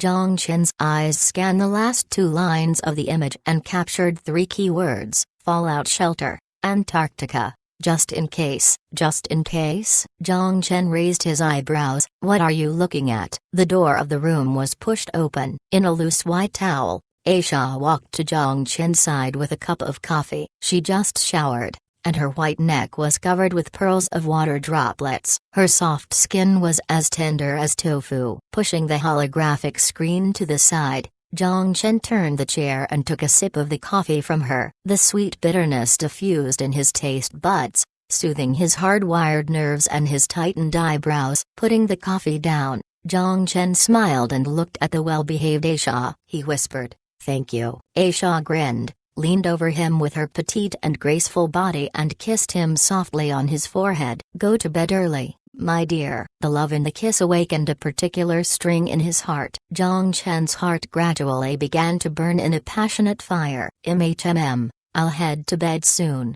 Gently patting Aisha's back, Zhang Chen got up and leaned closer to her ear. "Wait for me." Chapter 768, Undersea Tunnel. However, after some contemplation, Zhang Chen also didn't understand what this just-in-case actually referred to. Was it meant to leave a seed for the Third Reich or for something else? And this fortress was just a blueprint. Did the Führer really send people to Antarctica and constructed the Doomsday Fortress following the instructions from the remnants of the Void? And as far as the location on this map was concerned, the fortress seemed to be buried in the permafrost. It remained an unsolved mystery whether it was possible to survive in such a place. Should I go to Antarctica? This idea suddenly appeared in Zhang Chen's mind and exploded uncontrollably. Fallout shelters couldn't determine the outcome of the war, and at most, they provided the losers with a dying grave. No matter how he thought about it, it was meaningless to do so. However, the remnants of the Void wouldn't insert a piece of useless information in the characters for no reason. They did, and they certainly must have their reasons. What could the reasons be? The next morning, Zhang Chen returned to Koro Island with Aisha and Zayasha after spending a wonderful time in Penglai. For work reasons, Natasha boarded a plane the day before the charity ball and returned to Moscow. It was only the three of them on the return flight. Back on the island, Zayasha's first task was to go home and drop off her luggage, and the second task was to go to Future Building. A week without stepping into the office, the accumulated workload must be as high as a mountain. Although her assistant could help her take care of some documents, many of them concerned the direction of the group's business and must be handled by her. Zhang Chen returned to the mansion with Aisha. After a short break, he also started to busy himself. On the one hand, he was preparing for his Antarctica trip. On the other hand, he recently planned to build a undersea tunnel to connect the 9 Banu Islands together. As a result, people wouldn't need to travel by ship, and they could drive directly to any corner of Xin in just a vehicle. If a country wished to be prosper, they must first build roads. It was the unchanging principle throughout history. If there was an undersea tunnel that could unite the 9 islands of the Panu archipelago, it would provide a huge boost to the economy of the entire country. Apart from that, once this tunnel was completed, the demand for cars in Xin would surely explode. However, despite this, building a tunnel wasn't an easy task. There were many ways to build an undersea tunnel. There were 4 representative types, such as the drilling and blasting method used in tunnels in Xiamen and Qingdao, the immersed pipe method used in Zhangjiang, the drilling machine method used in the English Channel, and the shield method used in Japan. However, these 4 methods all shared one characteristic in common: expensive, very expensive. Take Hua as an example. 123 kilometers of the Dalian Yantai high-speed rail undersea tunnel under construction had a bill as high as 260 billion RMB. And the average cost per kilometer exceeded 2 billion. Even if the 129 million cost of the high-speed rail per kilometer was taken out, just the cost of building a pipeline was an astronomical figure. And this budget was only a conservative estimate. If all 9 Banu Islands were connected, it wouldn't be as short as 123 kilometers. The distance directly between the southernmost island range and Koro Island exceeded 150 kilometers, which was equivalent to the distance from Wanghai to Hangzhou.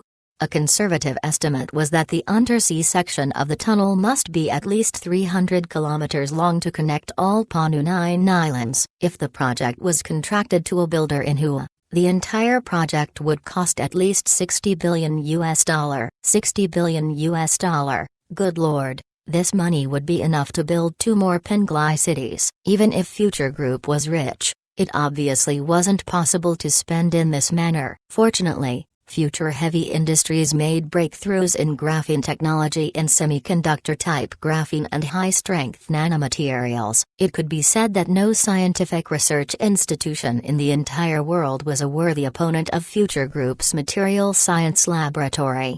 Among them, the use of graphene plates on future building was a breakthrough in driving down the cost of construction of undersea tunnels. If a tougher material than steel could be used as the outer wall of the tunnel, the progress of the entire project would undoubtedly be much easier. At the beginning of April, Future Heavy Industries selected a partner from hundreds of construction companies worldwide through public bidding. The Victoria Construction Company registered in Zhangjiang. The construction company once designed and constructed 2 undersea tunnels and had a deep knowledge of the immersed pipe method. Considering that the immersed pipe method was more suitable for the performance of graphene materials, Zhang Chen ultimately decided on this company as the final candidate. After the successful bid, Victoria Construction immediately dispatched Wu Weiao, an engineer who specialized in undersea tunnels, to Xin to discuss the application of graphene materials in the construction of the undersea tunnel.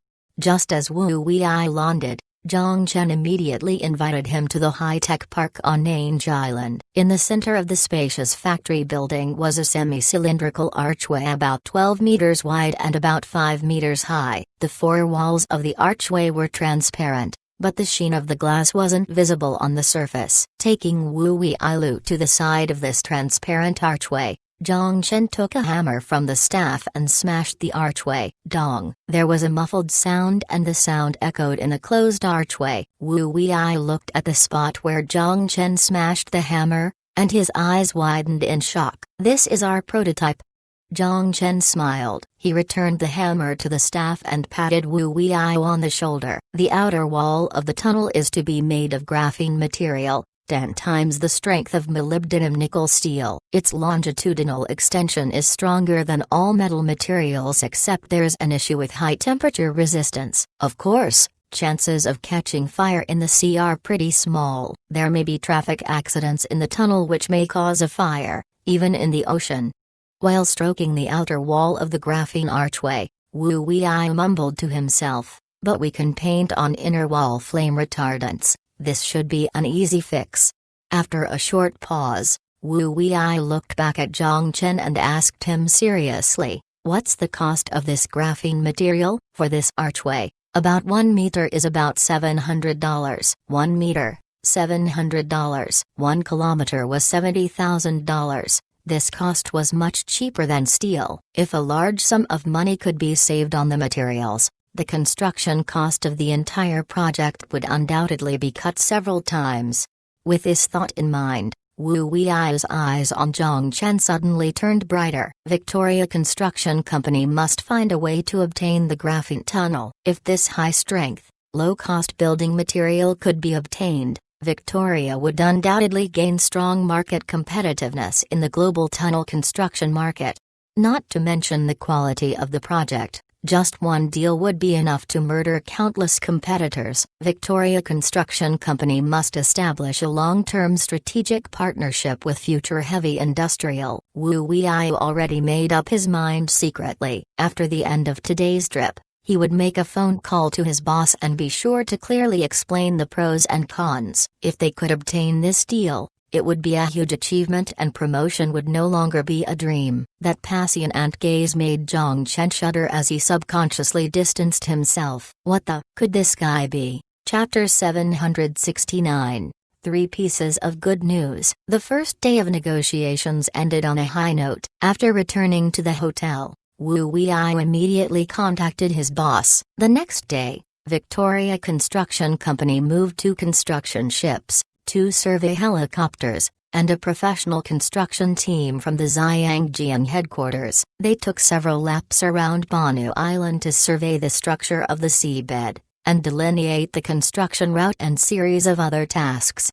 3 days later, Victoria Construction Company proposed a macro design plan and determined the project length and route as well as a budget. Wu Wei'ai immediately took a stack of documents 5 centimeters thick to Zhang Chen. "This is the plan we proposed. The tunnel starts from the northernmost Garan Island in the Panu archipelago, passes through Koro Island, and ends on Ange Island, connecting the rest of the 6 islands via slip roads. The tunnel will use a transparent graphene shell. 319 kilometers in length and a two-way 12-lane road. Driving in the tunnel will be the same as driving on the sea floor. Here is the engineering concept diagram. I bet the Panu Undersea Expressway will make its mark in the history of modern architecture." Wu Wei'ai ecstatically pounded his chest and vowed to Zhang Chen.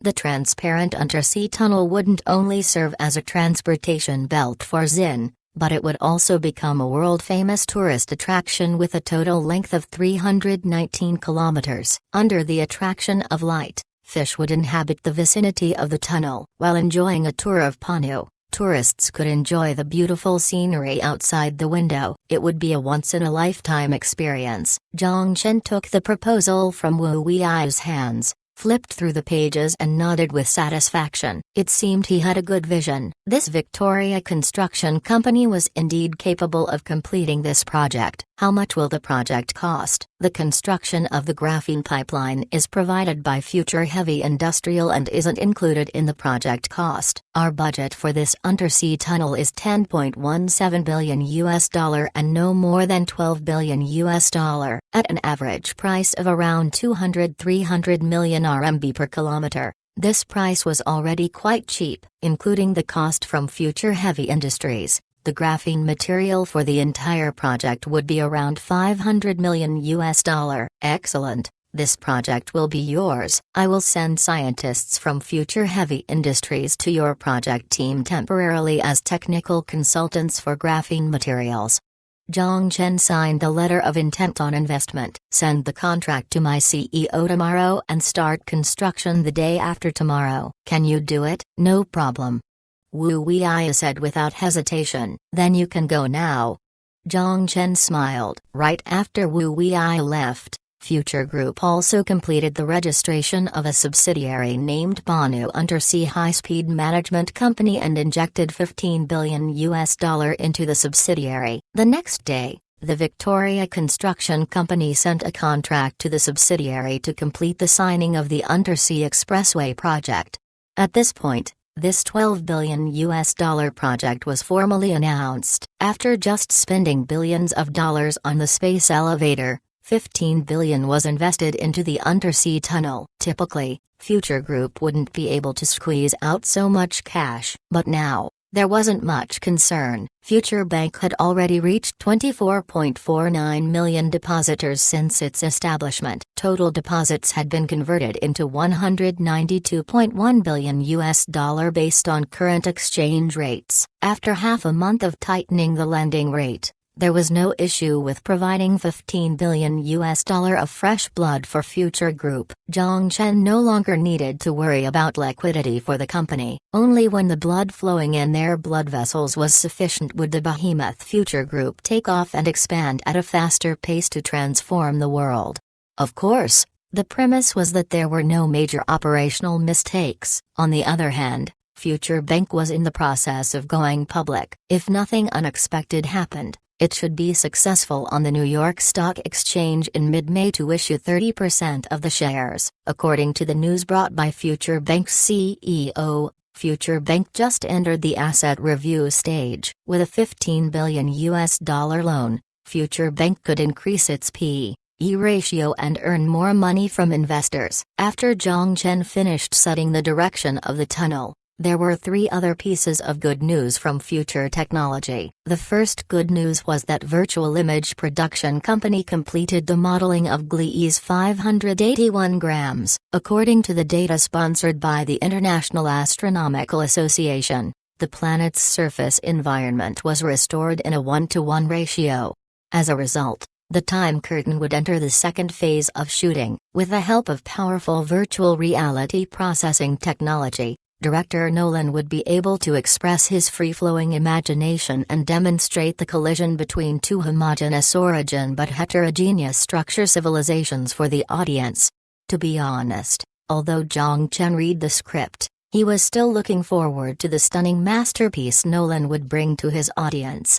He also sincerely blessed this friend to fulfill his dream to become the first director to win an Academy Award for Best Film using a sci-fi genre. The second good news came from Versity. After several months of hard work, the game development department of Future Technology completed the production of Versity Beta after integrating the famous Maxis and designers of Rockstar Studio. Although the game was still only in beta, this program already possessed a city scale. The satellite imagery of Shanghai, Beijing, Shanghai, New York, London, Paris and other large cities captured by the Sky IX-1 satellite was analyzed and constructed by smart programs. Over 100 programmers completed the modeling of Versity. In addition to its rich infrastructure, tens of thousands of user-selectable building plans and the new city-based mission system designed by Rockstar would provide users with a wealth of game content while meeting users' social needs.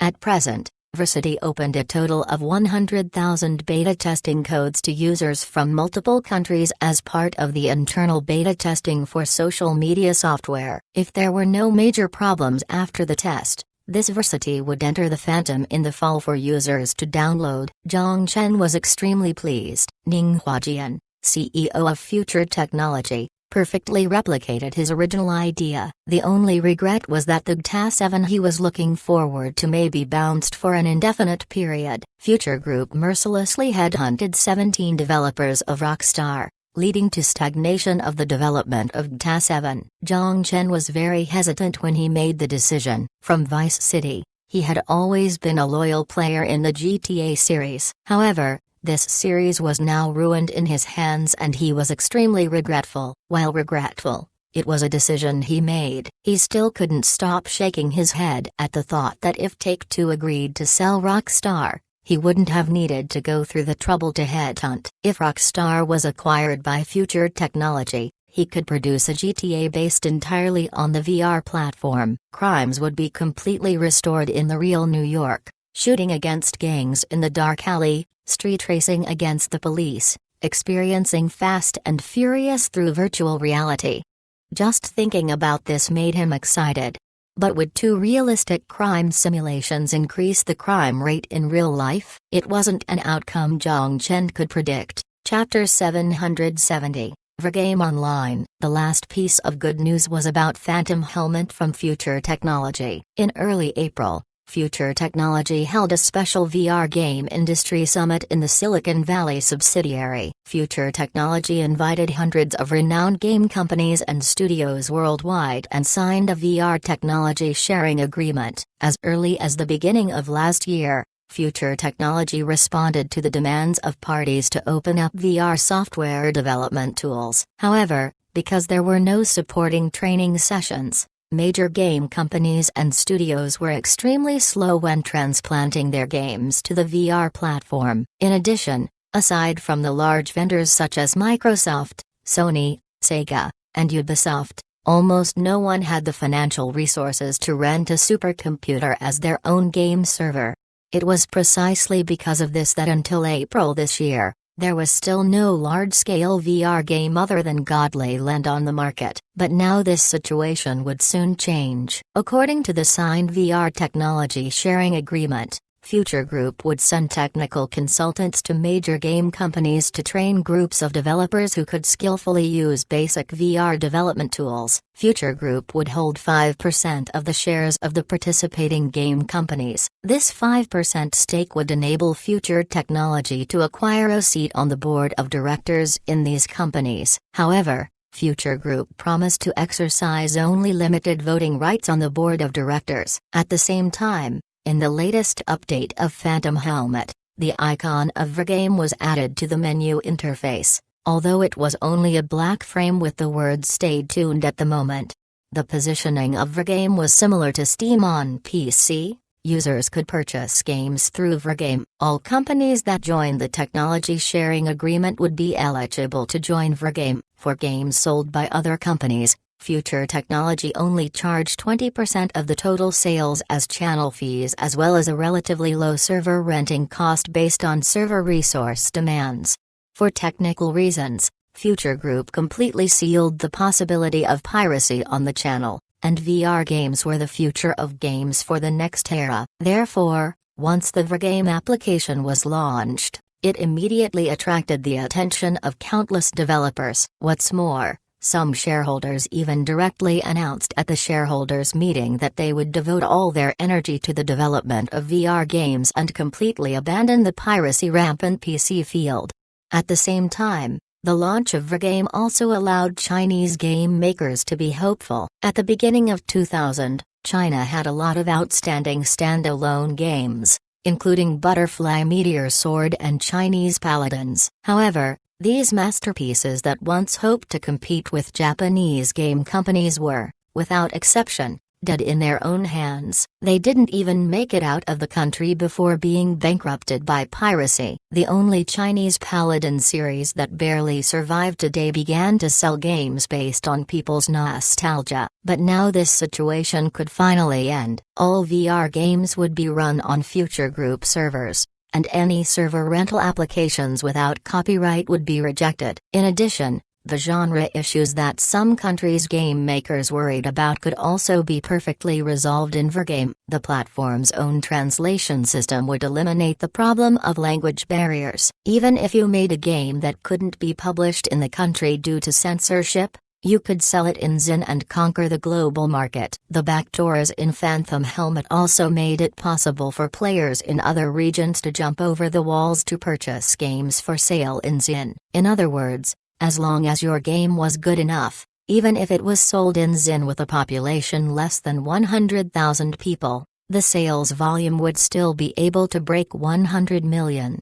Could the people in the government go to Xin and burn their servers? According to the relevant provisions of the WTO on virtual product services, there were no tariffs when selling games in different countries, therefore this wouldn't be classified as a tax avoidance move. It was foreseeable that in the next few years, there would be a wave of outstanding quality VR games on Phantom, which would cement Future Technology's dominance and develop VR into a flourishing market.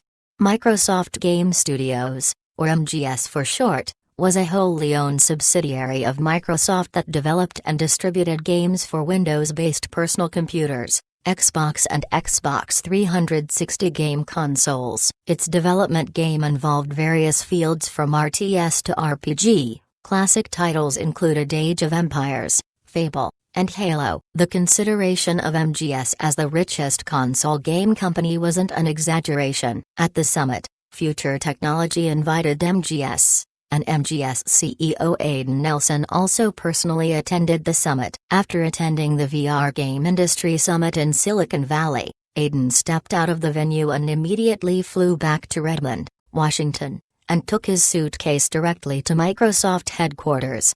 He handed the suitcase to his assistant and stood at the door of the CEO's office. He took a deep breath and stepped inside. As he expected, CEO Satya Nadella was working. When he saw Aidan entering through the door, Satya put the pen down and looked at him. "How did it go?" Aidan opened his hands and didn't know how to answer the question. He merely took out a document from his briefcase. "This is a VR technology sharing agreement provided by Future Technology. The fruit they gave is very sweet, but the conditions," Aidan spat out some words after a long pause, "are very harsh." Satya didn't seem to hear any of his words. She took a look at the documents and flipped through them. Half an hour later, Satya laid down her documents, picked up a pen resting on the side, and signed her name at the end. "Not bad." Satya looked at the name and swallowed. "Do we really want to let them control the MGS, although it's only 5% of the shares?" Think about it from another perspective. Paying 5% of the shares will allow MGS to live. This isn't a bad ending at all. Satya grunted and shook her head with a smile. Deducting 5% of the shares of MGS was equivalent to using $500 million to join this agreement, with only $500 million in exchange for the possibility of entering the field of virtual reality. This deal didn't seem bad at all. What's more, Microsoft didn't have much choice. The introduction of VR equipment was like an industry reshuffle. In this shuffle, even a small workshop with a market value of $1 might become the market-leading company with a market value of $10 billion in the future. What was certain was that those small indie companies must have signed without hesitation. If Microsoft hesitated this time, MGS may be surpassed by these indie companies in the field of VR. Ignore the agreement. Future Technology also promised compensation for companies with high market value. This compensation was mainly reflected in the distribution of training resources. Large companies possessed more abundant talent pools, and Future Technology would also send more technical consultants to help them become familiar with development tools. Anyway, they were now a family. The next strategic goal of MGS is to port Minecraft to Vergame. The only requirement is to occupy the sandbox game market before everyone else. Minecraft, which Microsoft bought for $2.5 billion, originally was prepared to be ported to HoloLens. However, sales of HoloLens was their first defeat in the VR field. Porting Minecraft to a competitor's platform was, in a sense, equivalent to a defeat. But from another perspective, it was also a choice. After all, it wouldn't be wise to fight to the death in VR devices against Future Group, who had an absolute advantage. But is this really okay? After picking up the agreement and looking at the expressionless CEO, Aiden finally stopped himself from asking the question that lingered in his head. Chapter 771. Is this really okay? Is this really okay? Xiaoshu and Ning Huajian had both asked Zhang Chen the same question at least once. However, Zhang Chen's answer was very simple. Although there were some areas that were not professional, the overall grasp on the macro trend still persuaded the two meticulous subordinates. Just with our company, VR alone would have taken us 100 years to finish, and we may not even finish it. In this case, we might as well invite more companies to join in. Then we can make this cake bigger, and finally, come in with a knife and cut the cake. In the MERP market, we still maintain an absolute monopoly. Using the quantum computer to provide online services for games, most game companies can only afford limited online capabilities. It is absolutely impossible to achieve the size of Godly Land. I'm more inclined to follow the strategy of Future 1.0. Give up the small and medium-sized games and focus on maintaining an absolute monopoly in the high-end gaming market. We should maximize user stickiness, and then open up the surrounding markets, such as live streaming and esports. And the most critical thing is that we have the world's only quantum computer as the server. Unless they pay big money to rent NASA's servers at a loss, they will never be able to leave us. Their operating costs will always be controlled by us. We only need to maintain the advantage and not kick the opponents out of the race. After determining the next step strategy for Future Technology in the field of VR, Ning Huajia immediately began to set up a VR game project department to complete the development of the VR game. On the other hand, technical consultants to be sent to various companies had also been selected. All consultants sent to foreign countries must abide with stricter confidentiality agreements to ensure that they would not be headhunted away. They would return to the company after the end of the one-year training period. These technical consultants sent to foreign countries would be promoted as compensation for their overseas work. Future Technology aside, the applications submitted by Future Group to the United Nations for the establishment of an Antarctic scientific research station had already been approved. The proposed project temporarily included 3 items: polar geological structure exploration, hydro-environment exploration, and flammable ice research. The review process was actually very simple. It was submitted by ZIN as the member states of the United Nations and passed in accordance with the procedures. After all, for member countries, the United Nations had very little binding force, as long as the country would not cause a substantial impact on the ecological environment of Antarctica. Any country could establish a research station in Antarctica.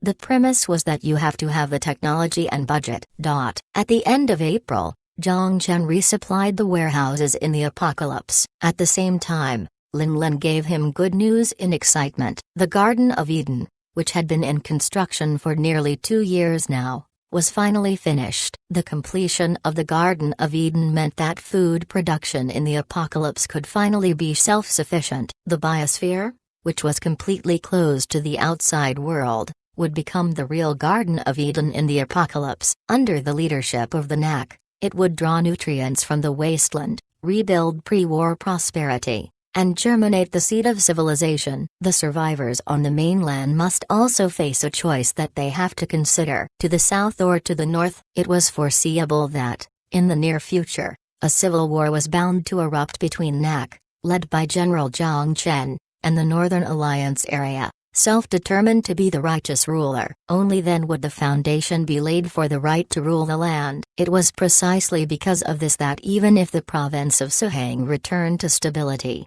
the military government did not cut its spending for the military industry. The expeditionary force occupying Yizhou would continue to expand south, integrating the survivors of the Pan-Asia cooperation and collectively respond to the threat from the north. Before returning to the modern world, Zhang Chen paid his dues for 2 days. Although it was an amazing experience to pay his dues, for 2 days in a row, he felt his kidneys not being able to handle the intensive workload, especially for the 2 girls with superior attributes, Sun Zhao and Ziru. Their stamina in certain activities was more impressive. After returning to the modern world, Zhang Chen finally had some free time and began preparations for the trip to Antarctica. As a continent surrounded by the sea, Antarctic was 2,350 meters above sea level and was the highest continent in the world. More than 95% of the Antarctic continent was covered with ice and snow all year round. The lack of oxygen in the air and the reflection of solar radiation on the surface of ice and snow made it the coldest region in the world. The annual average temperature was usually between -50 and -60 degrees Celsius,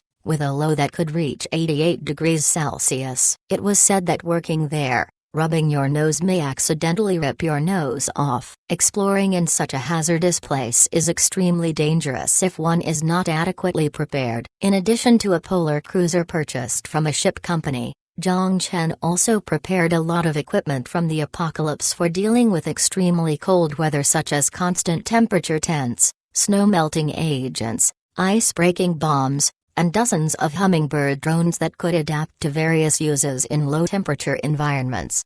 20 people would take on the endeavor to visit Antarctica to set up a research station. They would consist of soldiers, scientists, and adventure lovers. Taking into account the main purpose of this trip to the South Pole, the soldiers of Celestial accounted for half of those on the trip, especially as there may be unaccountable dangers inside that fortress. In addition to the 20 people, Zhang Chen also brought Garrett along. As for Aisha, Zhang Chen did not ask her to come. Instead, he told her to command the ghost agents and keep a close eye on the movement of Rothschild. It would be impossible to go to Antarctica unnoticed. Intuition told Zhang Chen that Rothschild, the problematic old friend, must also be keeping an eye on this codebook. After the military operations in Kenya, the modified soldier Garrett was incorporated into the Sea Lions Special Forces as captain. All soldiers serving in the Sea Lions were examined for both combat effectiveness and loyalty. These war machines were not only equipped with a large number of high-tech weapons but also had implanted nanochips in the spinal nerves to achieve rapid tactical command through retinal imaging.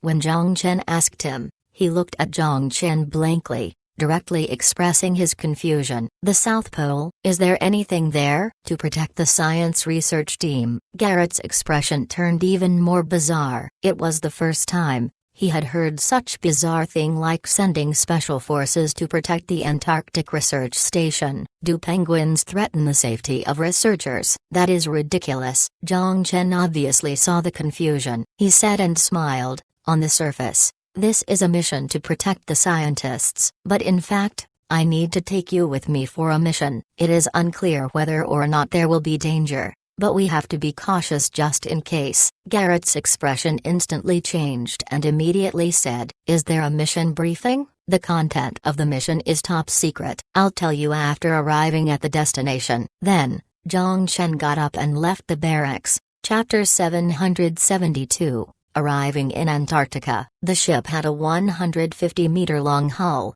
with a width of more than 20 meters. The midsection was equipped with 2 mechanical arms. A helicopter landing pad was located in the front with an Arctic version of the Mi-8 helicopter. The side of the hull was painted with the giant words that spelled out in red dash, "Pathfinder." It was the name of the polar expedition vessel and the name of the Antarctic research group. There were no grand ceremonies. After the 24 members, including Zhang Chen, boarded the ship, the Pathfinder left the port in a low-key manner. They crossed the equator and headed south. Not until all personnel boarded did the crew members surprisingly discover they were on the same boat as the famous president of Future Group.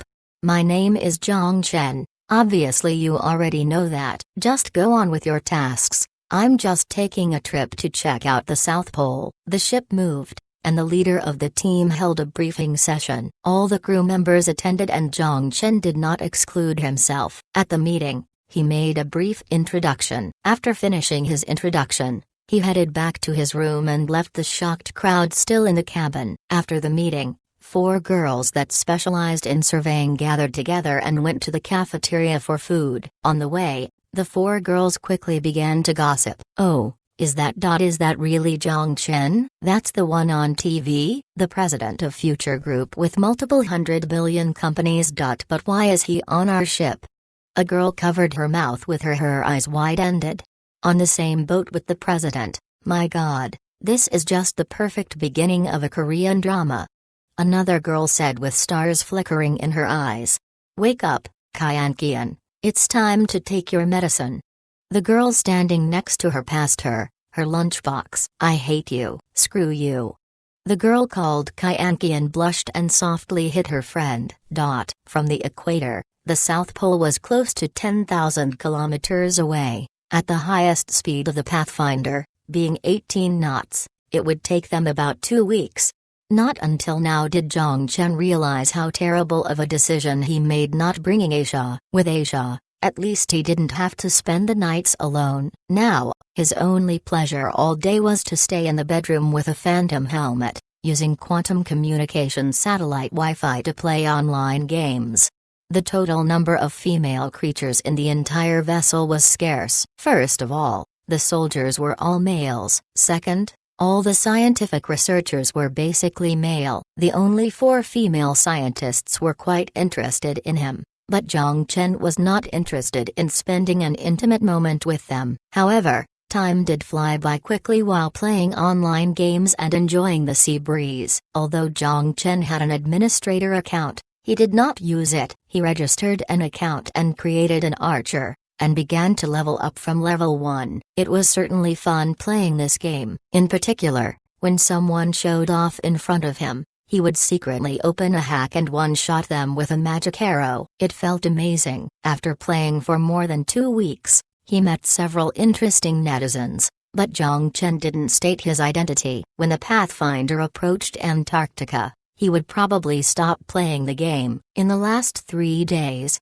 the temperature began to gradually drop, and when the icebergs began to become a common sight, the Pathfinder was approaching Antarctica. Even Zhang Chen's body conditions couldn't stand the weather anymore and he had put on thick winter clothes. The winter clothes were all made by the textile factories of the 6th Street. They looked like down jackets, but they were warmer. Sponge-like cotton wool was sandwiched by a warming wire, which could be adjusted by the touch screen around the wrist. After the clothes were made, the scientists could not wait to put them on. Every trip to the South Pole is not a pleasant experience, regardless of the country, at least from the temperature perspective. However, with the winter coats, although their nose would still be frozen, at least their bodies felt more comfortable. Fortunately, there were no glaciers to deal with along the way. The Pathfinder bypassed Scott Island, sailed smoothly into the Ross Sea, made a simple replenishment at the Hallett station. Arguably, these inspection stations, in principle, did not sell supplies externally, but they all have exceptions. It was clearly not Captain Marshall Keller's first trip to the South Pole. He was familiar with the situation there. It is an unwritten rule to help each other here. The surface of the sea is prone to freezing, and anyone may experience a situation where the supply vessel is delayed. If you have excess supplies on hand, selling it to others is equivalent to saving someone's life. Of course, the price may be slightly more expensive. After the supplying was completed, a Arab like a polar bear kneeled by the railing and greeted the people on the ship. "Hey, guys, where did your clothes come from? I mean, is it not cold to wear such thin clothes?" When he was shouting this sentence, he had an Ohio accent. There was an immigrant from the same state on Zhang Chen's ship, so he shouted back, "Haha, wearing this thing is just like wearing a heater." At the same time, the Ohio man also showed off the logo on his chest, afraid his fellow friend couldn't see the brand of their clothes. Future Textile. Well, the two words were what he ordered to be printed. However, this so-called Future Textile still remained on the drawing board. He has been hesitating to enter the textile industry where profits were not so lucrative. The man who was standing at the side of the observation station looked at the clothes, full of envy. While he didn't recognize the words, no one in the world didn't recognize the character Future. Turn on the phone and you'll recognize it. Future 1.0 still maintained a dominant market share in the smartphone industry, and the name Future almost became synonymous with high-tech. He looked at the Pathfinder departing and shook his head. Moving his legs buried in the snow, he walked toward the hut. If it were an adventure to the pole, most tourists would choose Ross Sea as a landing point. This was because it was the most southern waters that can be reached by ships, and it was also the traditional route that humans used to reach the South Pole with ships. However, Zhang Chen and others were not trying to challenge the world's extreme, but explore the treasures of the Third Reich. So after completing the replenishment, the Pathfinder directly sailed out of the Ross Sea and traveled along the shore of George V, toward the Wilkes Land. However, what the people did not know was that shortly after they left the inspection station at Hallett, the man with a thick down coat walked behind the station and took out a satellite phone. The lips under the shadow spat out white mist. They have arrived. Chapter 773, Breaking Ice. If the cold blizzard is like a knife, then the earth is used as a chopping board, and the people are fish and meat. Snow gusting. The heaven is the furnace, and it melts everything into white silver. When seeing the snow dancing and whirling into a white ball in the storm, Zhang Chen recalled this stance by Jin Yong. They seem to have ran out of luck. On the shores of George V, the Pathfinder encountered a blizzard from the pole. Bin-sized ice cubes flung against the ship, but the Pathfinder, designed for bad weather, wouldn't be stopped by a small blizzard like this. Because of the uncertainty of where the eye of the storm was located, Captain Marshall, in order to prevent the Pathfinder from rolling over, directly placed the large ice-breaking bow in the direction of the storm and then anchored the ship to wait for the storm to pass. While waiting, the leader of the research team gathered its members and crew together. 50 people sat around 5 tables and began to eat hot pot in the cafeteria. A couple of Californians who couldn't eat the chili peppers was screaming about how it was too hot and attracted the friendly laughter of others.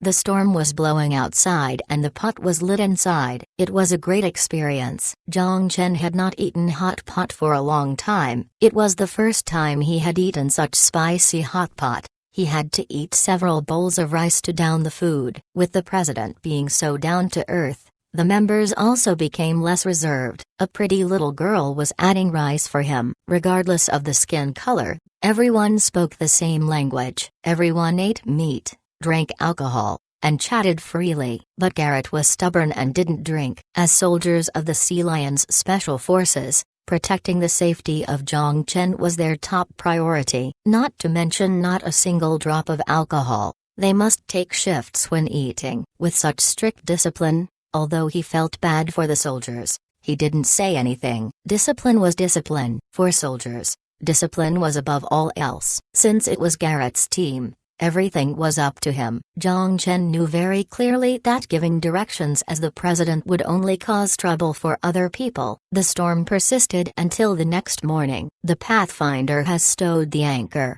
adjusted its course, and continued along the shores of George V.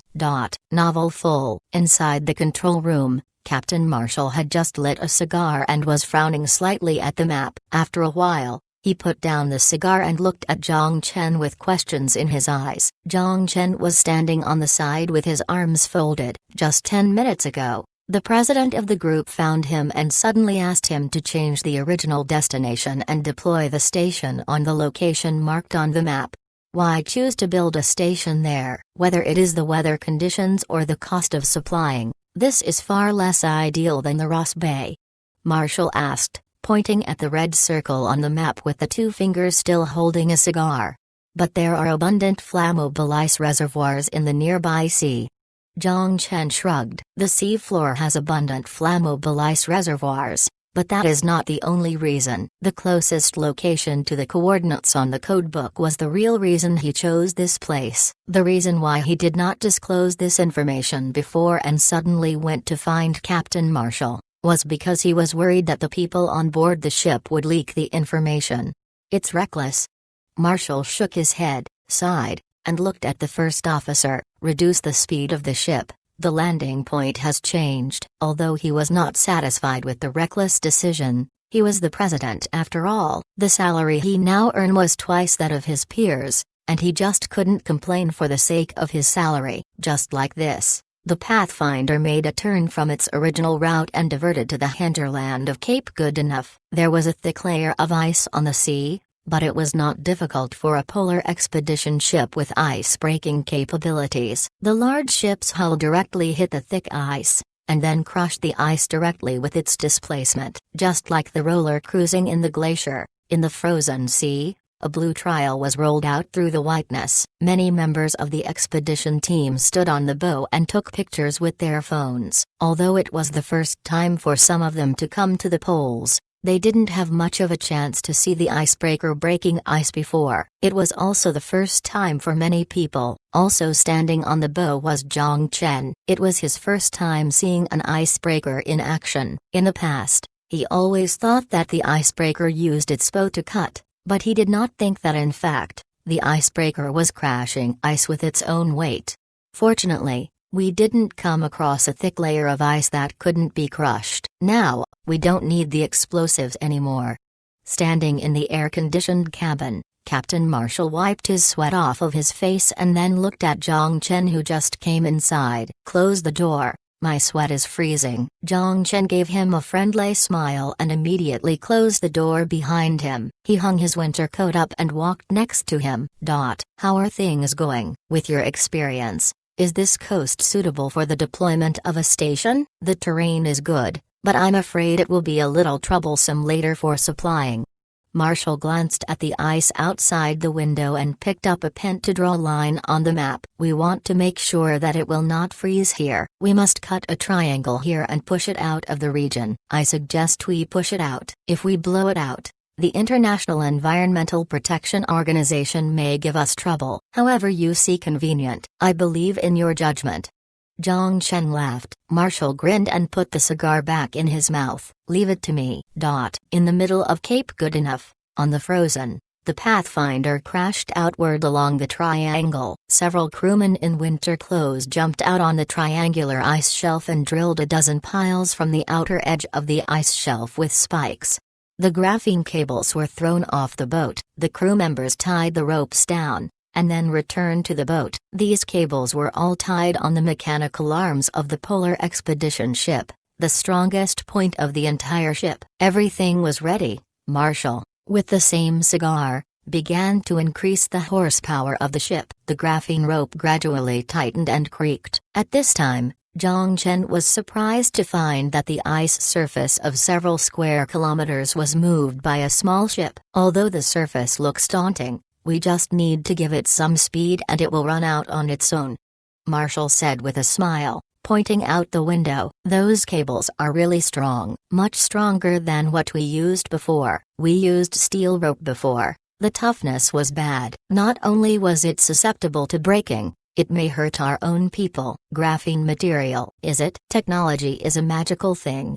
Marshall grinned. The ice outside the window slowly moved, and the cheer of the crew came from the bow. The members of the research team have returned to the cabin. The Pathfinder was about to land and it was time for them to prepare for their landing. Chapter 774, The Fortress on Antarctica. To be honest, April was not a suitable season for a visit to Antarctica. Every year from the winter solstice on December 22nd, the brightest months were in January and February, and they were the most suitable times for traveling to Antarctica. By the summer solstice on June 22nd, the sun would shine north of the equator. The South Pole would welcome polar night and remain in complete darkness. Now in mid-April, after entering the Antarctic Circle, the sun was not far above the sea level, as if it could fall at any time. However, Zhang Chen did not have the patience to wait until next year. 10-meter-long mechanical arms were deployed to move containers on the White Coast. The crew of the expedition got onto the boat and landed on the ice-covered coast one after another. Before boarding,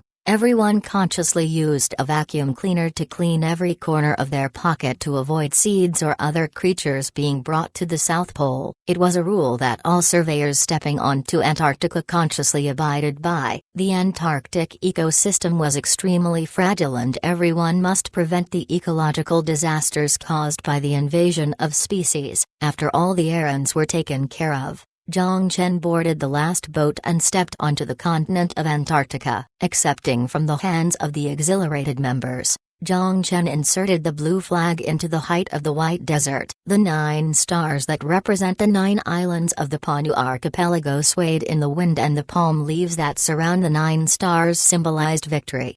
As the first South Pole research station, the president should name it. Everyone, what do you think? The leader of the mission, He Jiang, said in excitement. Yes, please give a name to the research station.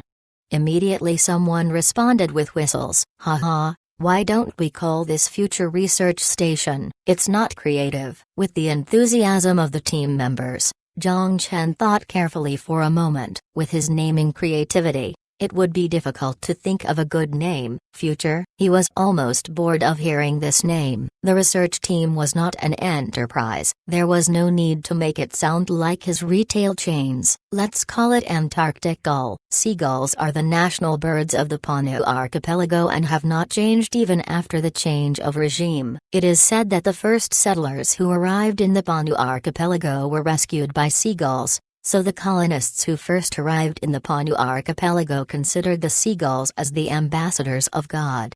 Antarctic Gull Research Station was unanimously agreed upon by the team. Because their trip was planned in a hurry, the team also didn't have a name. Therefore, He Jiang decided everyone should vote by democracy to pick a name, and it resulted in the research team being named Antarctic Gull as well. Therefore, the first research station of Xin in Antarctica was established. Named Antarctic Gull, with the help of the crew, the members of the mission started to remove their equipment from the containers. The radio was first set up in the snow, and then the tented dome-shaped house was opened, followed by a simple port. Not far away, the chubby penguins formed a line on the snow, revealing their bulging white belly. Flapping their wings from time to time, they watched this group of foolish humans. In order to avoid bothering these cute animals, the station site was chosen to be as far as possible from the activity range. Just as the members of the team began their work, Zhang Chen, Garrett and several members of the Sea Lions Special Forces were preparing to march toward the Antarctic heartland. Where are you going? Hearing Zhang Chen's preparations for leaving the camp, He Jiang put aside his work. There was just a storm and I don't rule out the possibility of another sometime soon. I don't think. I'm just going to take a tour. Zhang Chen patted the polar car next to him. There are supplies on this. Even if there is a snowstorm, you don't have to worry about it. Seeing Zhang Chen insisting on going out, He Jiang didn't try to persuade him further and watched the 2 polar cars head into the White Desert. The headlights shot out high beams to illuminate the road in front of them. The two SUVs blew up the snow and headed directly south. The two polar off-road vehicles named Grizzlies P3 were Russian products that had proven their reliable performance on the Siberian ice sheet. Two massive tires could smoothly run over the snow without being impeded by any kind of terrain. A car could seat up to 6 people, and could load up to 5 tons of cargo, even exceeding the load of some small trucks. Garrett held the steering wheel, glanced at the coordinates on the map, and then looked at Zhang Chen, who was sitting next to him with his eyes closed. "Sir, can you tell us what the mission is now?" "A treasure hunt." Garrett's eyebrows twitched, and he looked at his president in exasperation. Taking a dozen special forces to go to the Antarctic for a treasure hunt. He is certainly a wild one. But he didn't say anything. He closed his mouth and drove. Unfortunately, thanks to He Jiayang's jinx, they really encountered a blizzard. Visibility dropped to a minimum and it was dangerous to drive further. So, the two SUVs stopped on the empty snowfield one after the other, unfolded the brackets on both sides, and fixed the body of the car to the ground. It was getting late and people took out self-heating food. There were roasted sausages, braised beef, dried fish, and rice. The food was wrapped in a hot bag and could be heated with some water. Apart from not seeing vegetables, this meal was quite delicious. After lunch, Zhang Chen looked at the snowstorm screaming outside of the window and continued to rest. They had to wait until late in the evening before the storm finally passed. The two Grizzlies continued on the road and Zhang Chen informed the camp that they would not return for the night. However, while he referred to it as nighttime, he was actually referring to the times of 18 o'clock to 8 o'clock in the 24 hours clock format. In the Antarctic in April, dawn was just a few hours after noon. After that, Antarctica turned dark early with the majestic aurora not far in the distance. Zhang Chen looked at Garrett as he casually asked, "Where are we now?" Garrett double-clicked on the car map and enlarged the area. "We have already entered the heart of Wilkes Land, and the terrain in front will be a bit rough. We are close to our destination. Should we go straight or wait until morning?" "Go now. Maybe we can stay in it overnight," Zhang Chen said. Garrett took some time to process and did not understand what Zhang Chen meant by staying overnight. However, since it was an order, he nodded and set his sights back on the road ahead. Through the plains, the group came to a mountain range covered with snow. The snowstorm in blowing across the mountains. "Let's go back. Forward. Listen to me." With Zhang Chen's order, Garrett gritted his teeth and drove the vehicle into the storming mountains. The storm screamed and the windows were also screaming. Heavy snow blew like a tide. It even annihilated the car's high beam. Just watching through the window, the soldiers sitting in the car could feel the chilliness of the storm. As they closed the distance, Zhang Chen's heart rate also gradually accelerated as he held his breath. Finally, after passing through the layers of the blizzard, the group broke through the limit of nature and came to the forbidden area of life that was guarded by the snowstorm, unveiling the mystery that had been masked for decades. A beam of light scattered on the cement wall embedded in the glaciers and revealed a frozen castle covered in snow and ice. When they saw this frozen fortress, everyone held their breath. Zhang Chen stared at the gigantic door embedded in the glacier and squeezed his hands into fists. His eyes flickered with inexplicable excitement. "Finally, I have found it." Chapter 775, Two Explosions. If there was something similar between this place and the fallout shelter in the apocalypse, it probably would be the fact that it wouldn't keep anyone alive. The symbol of swastika was frozen in ice crystals as if it were trapped in a frozen tomb. A 5-meter-wide iron gate rose up at the corner of the stone wall. It was buried by the eternal snow with only one edge visible. This place didn't look like it contained any living people. There must be something wrong. "Tell me, boss, we are now in the Alps in the northern hemisphere, not at the southernmost point on Earth." Looking at the banner, a soldier whispered in the communications channel. Garrett also widened his eyes and looked at the sign on the door in disbelief. He had heard of the story of Nazis and its Antarctic fallout shelter, but he had never really taken that story seriously. However, what he saw completely changed his worldview and personal values. Treasure Hunt is about the treasures of the Third Reich, Stepping off the polar vehicle, Zhang Chen opened the communication channel and said with a smile. After a long time, Garrett could only respond with, "How can this be? No matter what, this is a fact." Zhang Chen shrugged. "It's getting late. If we don't want to stay here for too long, let's start working." Although Garrett had many questions, he swallowed all of them. Returning to the car, he and several soldiers took out the shovels. With the help of the kinetic skeleton, they shoveled the ground like windmills and quickly dug a hole through the hard as steel ice, probably half a meter thick. Wiping off the ice shards from his face, Garrett hit the iron gate with his shovel, and white mist blew out of his mouth. It could be a meter. Hell, this door is no longer made out of steel. What is it made out of then? Stone. Leaning against the polar car, Zhang Chen laughed. The raging wind was still screaming, leaving little time for everyone. Without keyholes or grips on the gate, whoever shut the place didn't seem to plan to open it again. Zhang Chen ordered the soldiers to the most primitive method against the iron gate embedded into the glacier. Explosives. Yes, explosives. Although there was a risk of causing an avalanche, it was undoubtedly the fastest and safest method. And as long as the amount of explosives is controlled,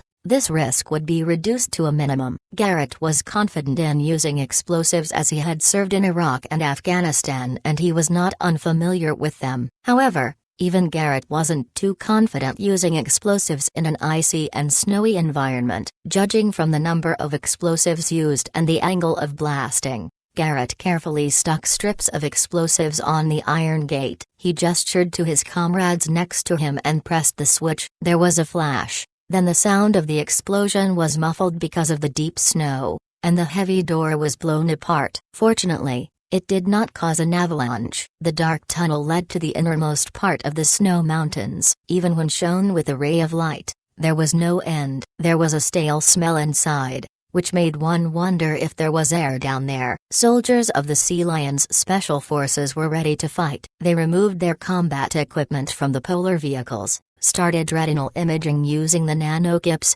and formed into fighting formation at the gate. Garrett gestured to the soldier next to him. The soldier nodded and clicked on the touch screen around his arm to start the drone hive behind the polar car. With searchlights, the hummingbird drones rushed into the dark fortress. The tactical camera fed the environment inside directly into their retinas. Zhang Chen did not implant nanochips into his eyes, so he opened the hologram on his wristwatch. Is the air content normal? What a surprise. There are no traps inside nor any living people inside. Should we enter? Garrett asked. Prepare to enter. Prior to this, move our cars inside and don't let them get buried. Garrett, follow me, and the rest of you stay at the door. Roger. The order was issued and the Sea Lions Special Forces immediately moved. They backed the two polar vehicles into the dark tunnel and guarded at the entrance. They were the only things alive in the frozen kingdom. Not even a penguin could be seen. The reason why Zhang Chen ordered the soldiers to stay by the entrance was because he did not want to expose too much information. As for Garrett, Zhang Chen was confident of his loyalty. After all, he was now standing here all thanks to the titanium alloy bones he put inside him. Just like this, the two men followed the pitch-black tunnel. Garrett took control of the drones and responding to Zhang Chen's request, he turned off the camera permission of the soldiers. I feel it's too quiet here. Garrett scanned the dark corners with his rifle. Oh, I don't expect to meet a living person here. Few people could live for a century. Walking behind Garrett, Zhang Chen confirmed the structure of the fortress in the codebook through his watch. There were many speculations about the whereabouts of the Führer. Zhang Chen had consulted relevant sources before coming. 1943 was the turning point of the Eastern battlefield. The end of the Battle of Kursk, the Italian battle was in full swing, and the originally strong Germany collapsed almost instantly. It was also from that year that the genius of speech never made any more speeches. Some people say that he really died. Along with his mistress and children, they were burned by 20 liters of gasoline. Some also said that he took the U-boat to South America and spent the rest of life in a town sympathetic to Nazi in Argentina. Others say he went to Antarctica with more than 200 scientists who disappeared along with thousands of soldiers loyal to him. The first argument was recognized by everyone, while the latter two were thought to be conspiracy theories. But since the Golden Apple and the codebook both exist, what could be impossible? Anything may be hidden behind this door. Even if he was about to encounter the incredible technology of the 22nd century or even something he had never seen before, he was mentally prepared. But unfortunately, it seemed to be a smooth journey, and the expected traps did not appear. On both sides of the tunnel were many doors, some living spaces, while others served as garages. There were piles of tools, parked construction vehicles, and even tanks. Although the living quarters were constructed, there were no traces of life. At the end of the tunnel was a staircase. From there on, there was no more signal. Garrett and Zhang Chen exchanged eye contact. After receiving instructions from the latter, Garrett transferred the drone terminal from the drone hive outside to the drone backpack behind his back. The drone was still the first to explore, and then the two descended one after the other. At the end of the stairs, there was a password door. However, the power system there had long collapsed, so Zhang Chen did not have to worry about the password. He immediately asked Garrett to set up the explosives and return to the top of the stairs. However, when the door was blasted open, there were two explosions. An explosion came from below. Garrett successfully blew through the password door, and another explosion seemed to be from the outside.